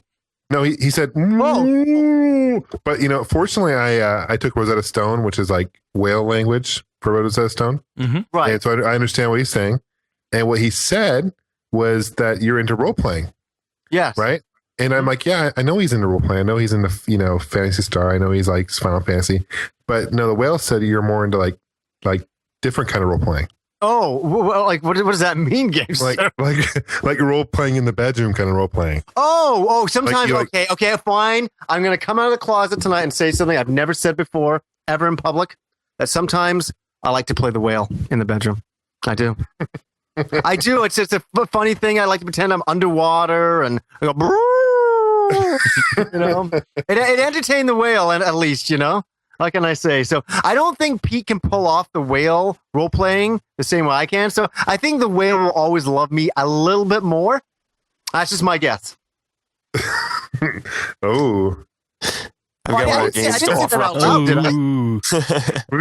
we got a fight going on here, like a love triangle, I think, huh? It's getting kind of hot and angry now. And, It and is getting kinda hot. what's happening here is that the whale has left me. The whale is now talking about me behind my back while he's at Pete's house to Gamester and Skype. This is getting damn complicated. Can't wait for the whale to get to me. Well, I've talked to the whale. Not really interested in you. He's not into the whole audio engineering thing. You think, If the whale would give me one chance, I have quite a surprise. he's double king size. And you water guys bag. know what I've got up my sleeve. Actually, I don't know. Well, take a look. It's right here. Here's my arm, bastard. All right, good times. Good times. Merry Christmas, everyone. Merry Christmas, everyone. See, like Pete got his Christmas present early. He's got the whale. He's got it all wrapped up under his bed, waiting for Christmas morning. Exactly. Exactly. Guys, it's that time of the podcast where we're going to talk about games we've been playing recently. Pete, we'll start with you. Nothing. Jason, what have you been playing? No, seriously. I I wasn't going right along with it. I was going to be like, absolutely nothing. Gamester. Let me just think for a second here. No, it's since we recorded the last episode, like all I've played was StarCraft. I got Epic Mickey and Golden Sun, but I'm actually just holding off on that because I'm still it's like the last week of class, and I'm pretty busy. And let me just take a quick look here. No, I have not played anything new, unless I'm somehow forgetting something that I played. But yeah, nothing. Pete, I just want to add though, I saw your pictures, your artwork on Facebook. Yeah, I think Nice it was work, really bro. good. That's what I Very thought. good. too. Yeah, that was my my final project that I did for my portfolio, some self-portraits. So people want to see them, just go to my Facebook page, which I just created that so people don't even know I'm on Facebook now. Getting into the whole Facebook thing. It's kind of complex, man. Facebook is it's got a lot of shit to learn. How everything really works. It's simple enough on paper, like, okay, post a thing and everybody comments, but like learning everything about how Facebook works, like if I post a comment on someone's page, like I guess everybody knows what I posted on someone's page. Like I gotta figure all this stuff out. It's pretty wild. Like you've been up for a day and you're at 331 friends. That's crazy, eh? Yeah. Oh yeah. Crazy. It's crazy. Like with Facebook now. It's just really interesting to put faces to the fans, though. It's like actually being able to see your fans. It's pretty cool. That's what I like about it, and it's kind of a little bit easy for me to keep up with everybody. Like people ask me questions, I can answer it more on Facebook than I can anywhere else. So people would ask a quick question, and I can usually just give a quick answer. So it makes me happy that I'm able to do it that way. It's good, but it gets a little bit crazy. Like I'm at like over 2,076 friends on Facebook. It's kind of nuts. So some days I come in and there's like 10 questions. I'm like, oh boy. I'm like, okay, but I answer everybody back. I try to answer everybody back. That's the main thing I try to do for sure. Cool. And yeah, we have a little contest we got planned out, don't we? We're gonna mention that after the games we've been playing. So stay tuned. Stay tuned. You know what? I might as well mention mine because my answer is almost as great as Pete's. Is that I played a few games last night. Nothing truly remarkable to mention. But one thing I did get yesterday for a Christmas present from the girl, I got God of War 3. And that's funny because I've been recommending that for everybody else. Like some friends at work, they'd be like, oh, I don't know what to get my husband for Christmas. I'm like, get him God of War 3. And then like, oh, I don't know what to get my dad for Christmas. I'm like, get him God of War 3. And then it's funny, I finally got God of War 3 myself. And I wasn't a fan of the first game. But I've seen the third game and it looks so cool. So I was quite happy to get it. I'm like, next weekend, I'm buying myself a little bit of time and I'm gonna sit and really play through that. So that's something I can probably mention next time. Is I'm gonna play it. God of War 3. I know I'm behind the times, but I don't care. Yeah, you'll enjoy it, Johnny. There's a certain part of the game you'll really enjoy. Is it a sex with a whale in it? Like sex simulation with a whale? I heard something. Well, there's some nudity in it for sure, but yeah, there's no whales. Some whale nudity. Oh, yes. Okay. What about you, Jason? Well, Did you say whale or well? Well. Pop quiz again for you, Gamester. Are you going to be 4 for 4 tonight? All right. All right, let's go out and make some crazy money. Crazy taxi. Yeah, I found the PC port of it. Nice. Hello.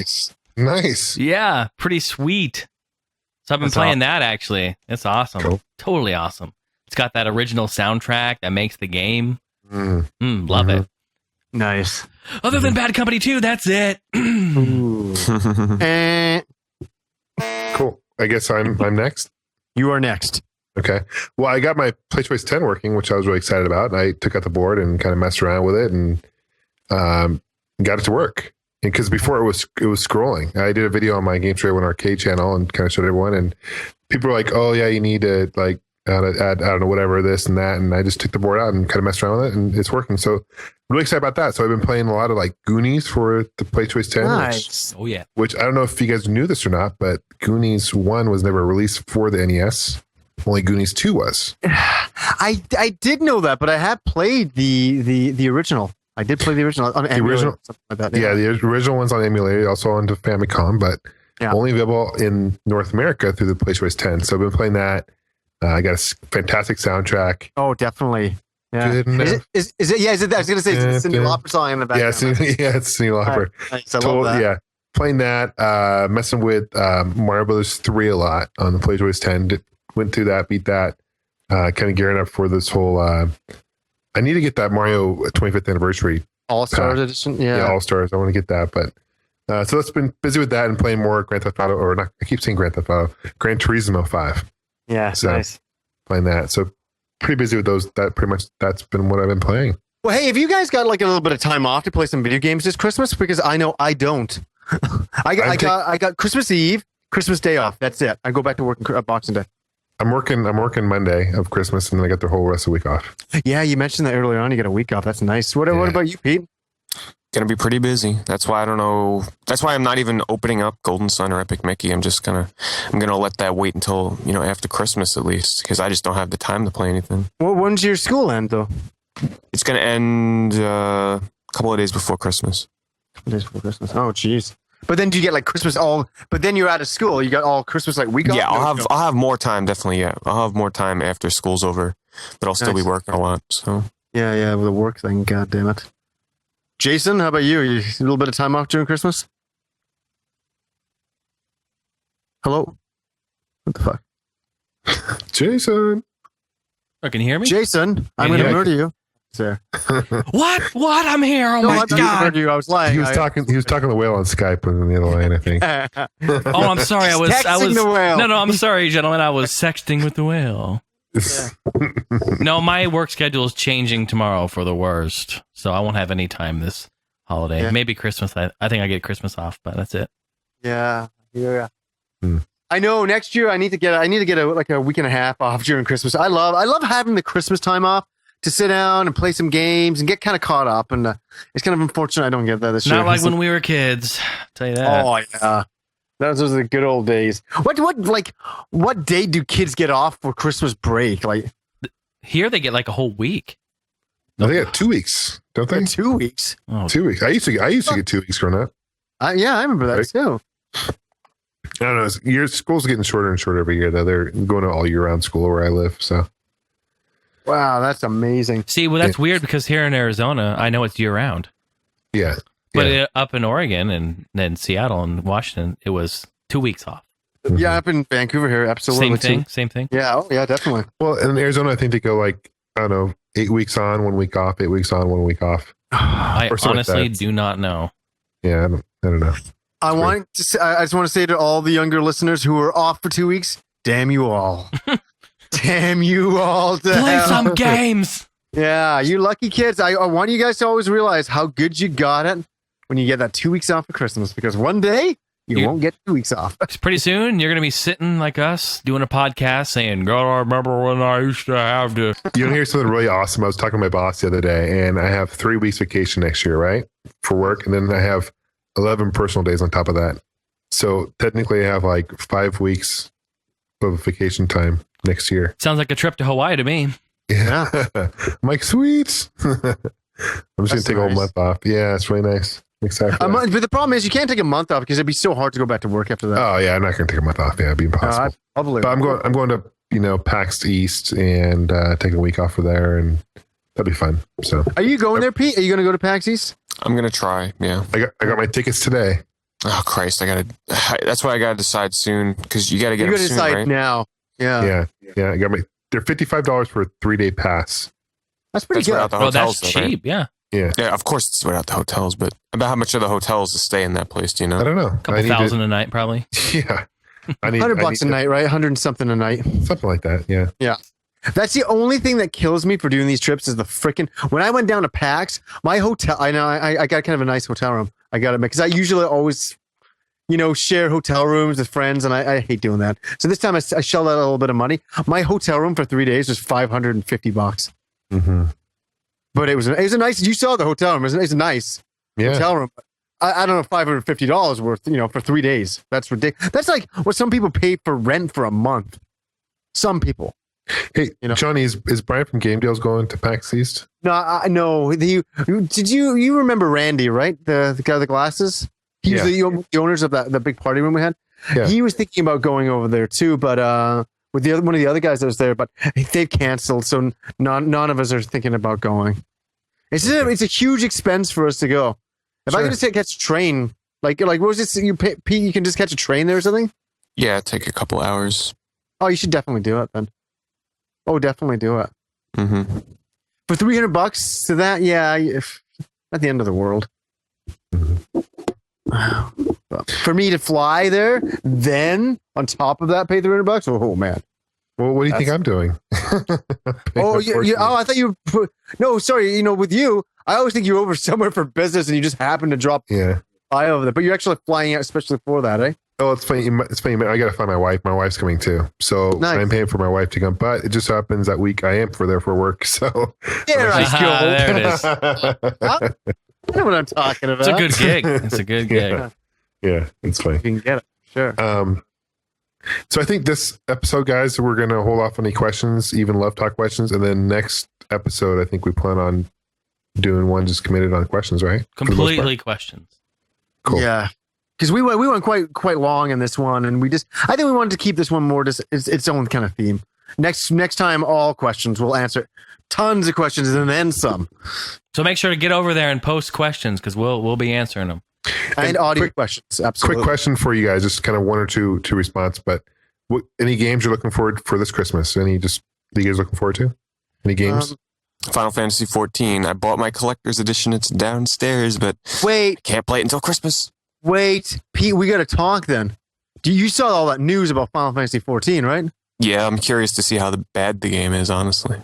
Did you hear that the directors had to stand down? They've demolished the game? I've never heard of anything like this before. Neither have I. Yeah, so This go is ahead and tell the huge. listeners. Go ahead and tell the listeners because this is completely insane what Final Fantasy 14 is going through. Okay, please correct me because I read this one time and I was in shock, and I talked to a couple people about it. But so it would seem that Final Fantasy 14 was released, and let's not mince words here. The game is bombed.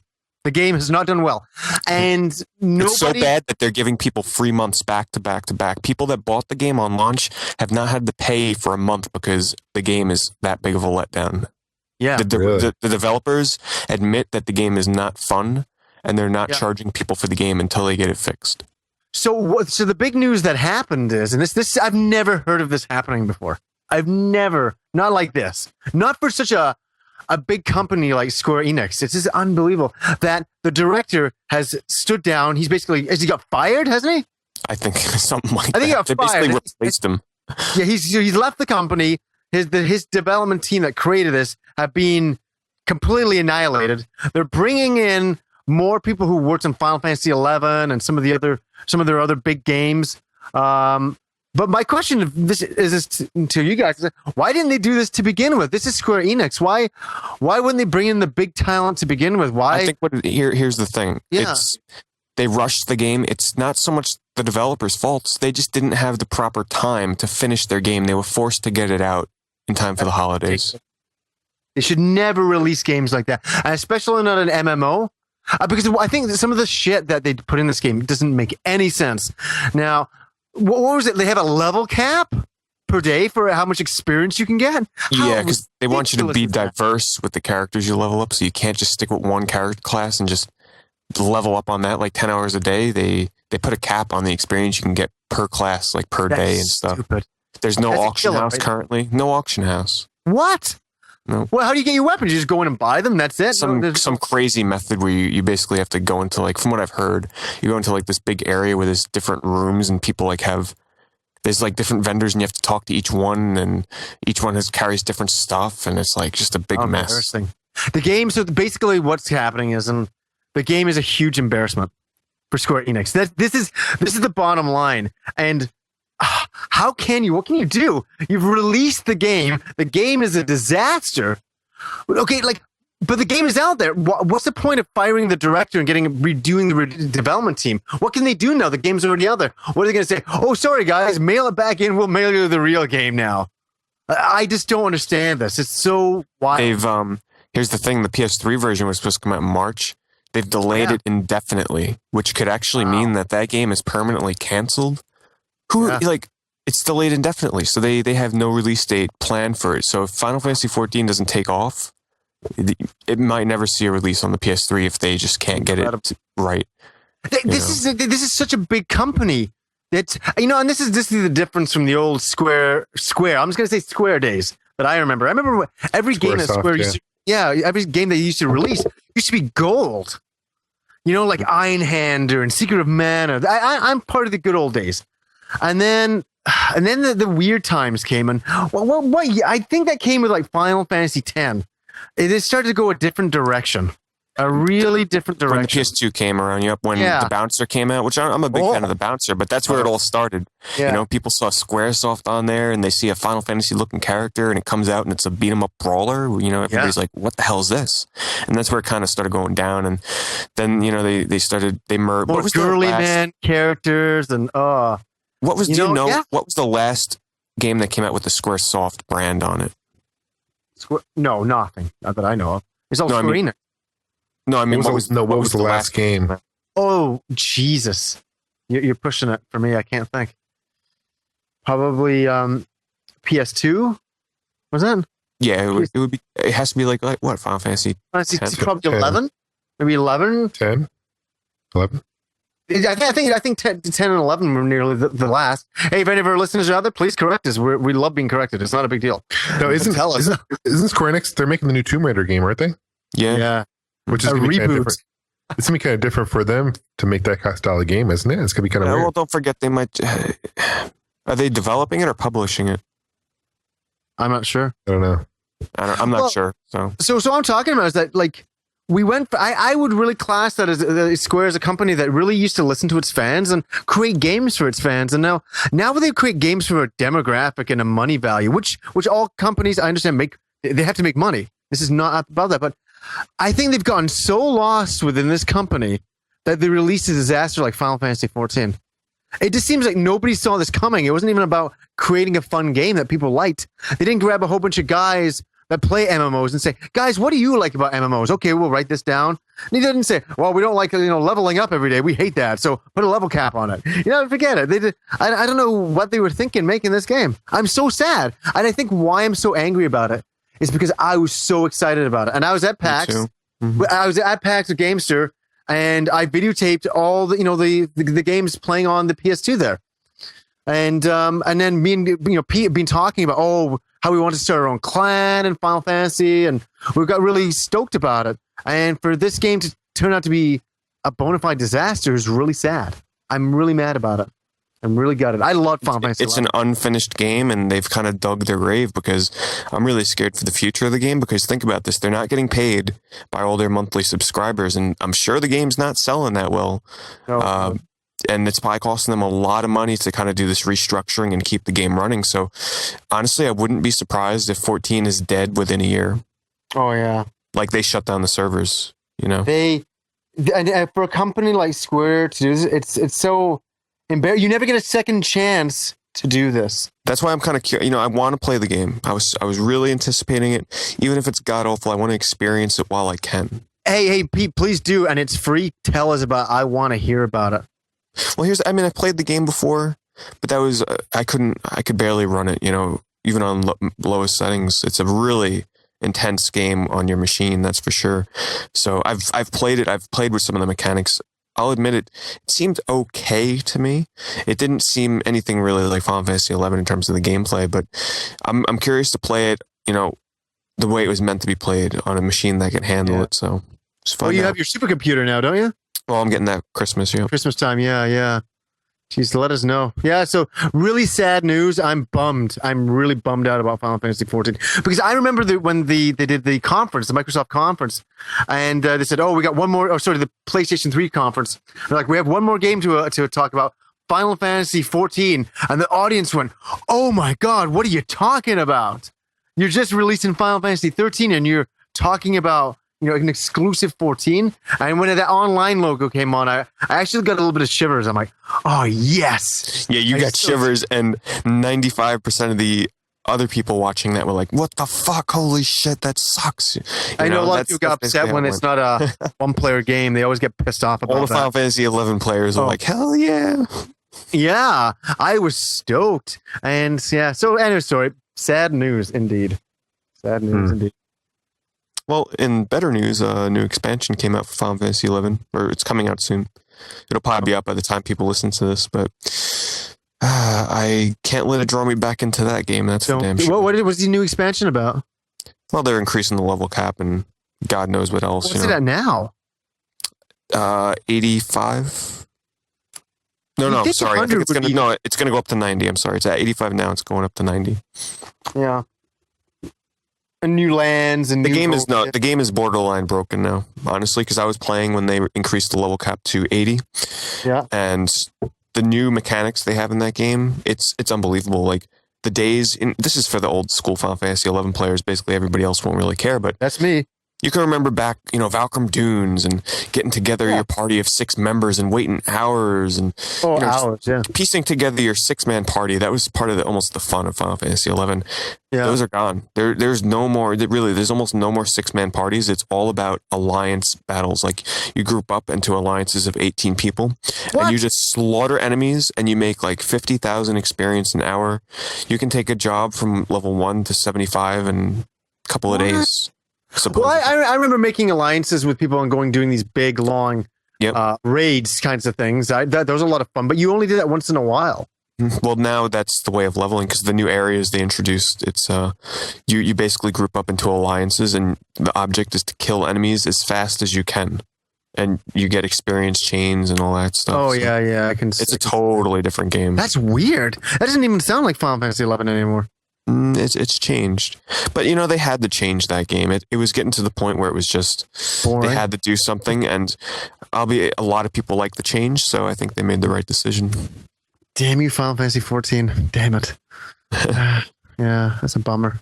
Yeah, so I'll report back on that in Please do. a couple of weeks. Nice. Huh. So there's some exciting news. Not the Square Enix news of Final Fantasy 14, but we are throwing a contest. And I'm pretty stoked about this. I think we all are. I forget who came up with the idea, but we all unanimously agreed that this is a brilliant idea. I'm going to donate my copy of, ready for it, Endless Ocean Blue World on the Wii, which stars our whale on the cover. And I'm going to, yes, I'm going to sign the game, and then I'm going to ship it over to one of these guys. I'm not sure which one yet. And they're going to sign it, and they're going to ship it to the other one, and they're going to sign it. So in the end, all 4 of us, and I believe I'm going to try and get the whale to sign it as well. So all 4 of us, I'll even get Whale, Rob. I'm going to get Rob Man to sign it too. Yeah. including Rob, Yeah. are going to sign this game, the cover of the game, and we're going to hold a contest to give it away to you guys. So how are we going to give this away? On the All Gen Gamers Facebook page, the fan page for the All Gen Gamers, we want you to make a video response and link it onto that Facebook page. And just tell us why you should be eligible to win this game, hand signed by all of us. Just tell us, and I think the most honest one, the best one, we will ship that game to. So you'll actually win this game. Now, just to explain why we are making you do a video for it, because we realize not everybody out there has camcorders and all that, but we wanted to go to a true fan that's really listened to the show. So by making you create a video and tell us, straight up why you should get this, because I have to admit it's pretty cool idea, pretty awesome to have if you're a fan of the show or our YouTube channels. Yeah. And just tell us, and the 4 of us or the 5 of us, including the whale, we'll discuss. There's not going to be any really voting with other people deciding who gets it. It's just going to be us 5 discussing which video we think is most deserving to have this sent to you. So yeah, the deadline to get your videos into us is going to be January 31st. So post a video up on YouTube. You can if you don't want anybody else seeing it, if it's kind of a private thing, create a video and make it private, and only make it so that it's viewable by our YouTube names. Okay. So you can actually create it private and make it so that only the 4 of us, the whale doesn't have a YouTube yet, to watch this video. All right. And then only we can see it. And if you don't want to post it up on our Facebook, because obviously it's going to be private, just email it to us, contact@allgengamers.com. But definitely put it as a link on the All Gen Gamers fan page on Facebook. Yeah, on Facebook. Not on our personal pages, but on the All Gen Gamers fan page. Yes, that's important. So if you type in hugely- all space gen space gamers on Facebook, will pop up on there. So don't post it on Gamesters or my Facebook or Jason's or anything like that. Specifically on All Gen Game. Only make it a private one if it's really that private to you and you don't want anybody else to see it. But I think it would be pretty cool if everybody else could watch everybody else's videos. Yeah, definitely. Having it be public is really the best and honest. Best You know what I option. mean? You know? Yeah, so you'll increase your chances, we should say, if you make it public. Yes, I like that. So that's just something that we want to give back to the audience and make something kind of fun happen. I think that's really fun. I'd like to get something signed by everybody as well. I'd like to own that. That'd be kind of cool. This is a collectible piece. I think that'd be pretty cool. So. Wouldn't that be funny if the person that wins it freaking throws it up on eBay and tries to make a buck on it? Oh, well, it'd be even better if they burned it in another video. That'd be awesome. That'd be fantastic. I'd love that. That'd be funny. I think people on eBay be like, who are these guys? The Endless Ocean developers are like, what the fuck is this? This ain't us. Yeah, the director's like, what the fuck? I think people are like, oh, the whale. Oh, the whale autographed it? Oh, shit. Then I have to get it. It'd be funny if the winning bid and the user ID was the whale. Like, what the fuck? Oh my god! we got to get the whale making a Facebook page. That's probably going to happen sooner than later. You know, because the whale is getting kind of popular, and he's mentioned when he's allowed to text me that he would love to have his own Facebook page. Yeah. Yeah, so maybe by the time people listen to this, type in, something like, I'm sure we'll link it on our Facebook pages, but something like All Gen Gamers Whale or The Whale. Did you guys say a deadline? Did you say the actual date? Yeah, January 31st. January 31st. Roger 2011. 2011 is important. Yeah. 2020. Nice. Guys, Merry Christmas to all of you. Merry Christmas. You guys as well. And the whale. Oh, Merry Christmas to you too. And I just want to remind the listeners to don't forget to ask questions, continue asking questions. I know the last couple of podcasts we've kind of slacked off on, really targeting those. But next episode we're going to be focused on the questions. So go to Pete's Game Room forum, All Gen Gamers, or you can go to allgengamers.com. There's a link there to the forum, and continue to ask those questions. Continue asking love talk questions as well, right? Yeah, we love the love talk questions. Love talk, yep.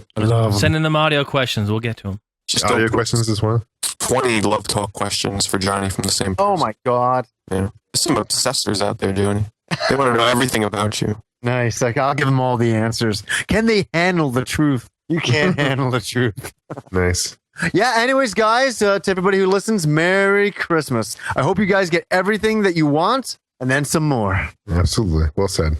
I have a little robot cat here. It's kind of been batting at my knee. It wants to come up here and say hi.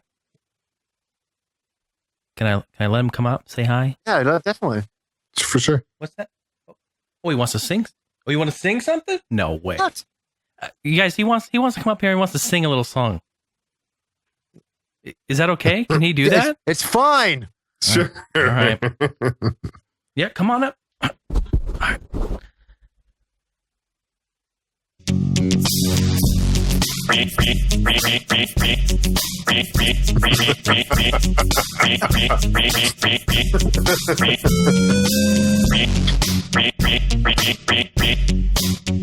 Oh, I love it. What the hell was that? I thought he was going to sing Jingle Bells.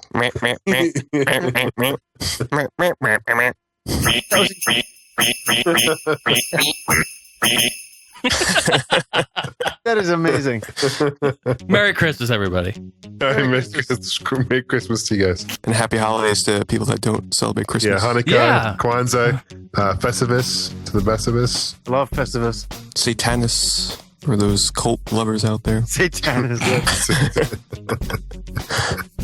We're watching our freaking holiday movies and they're watching The Omen on TV. There wasn't The Omen. Best Christmas ever. Human centipede. Oh, the human centipede. Oh, God. There's nothing says Christmas like the human centipede. Christmas pede. It brings people together. Oh! Oh, God. The Christmas one-liners. Right, and that's how we end the podcast. And to all, a good night.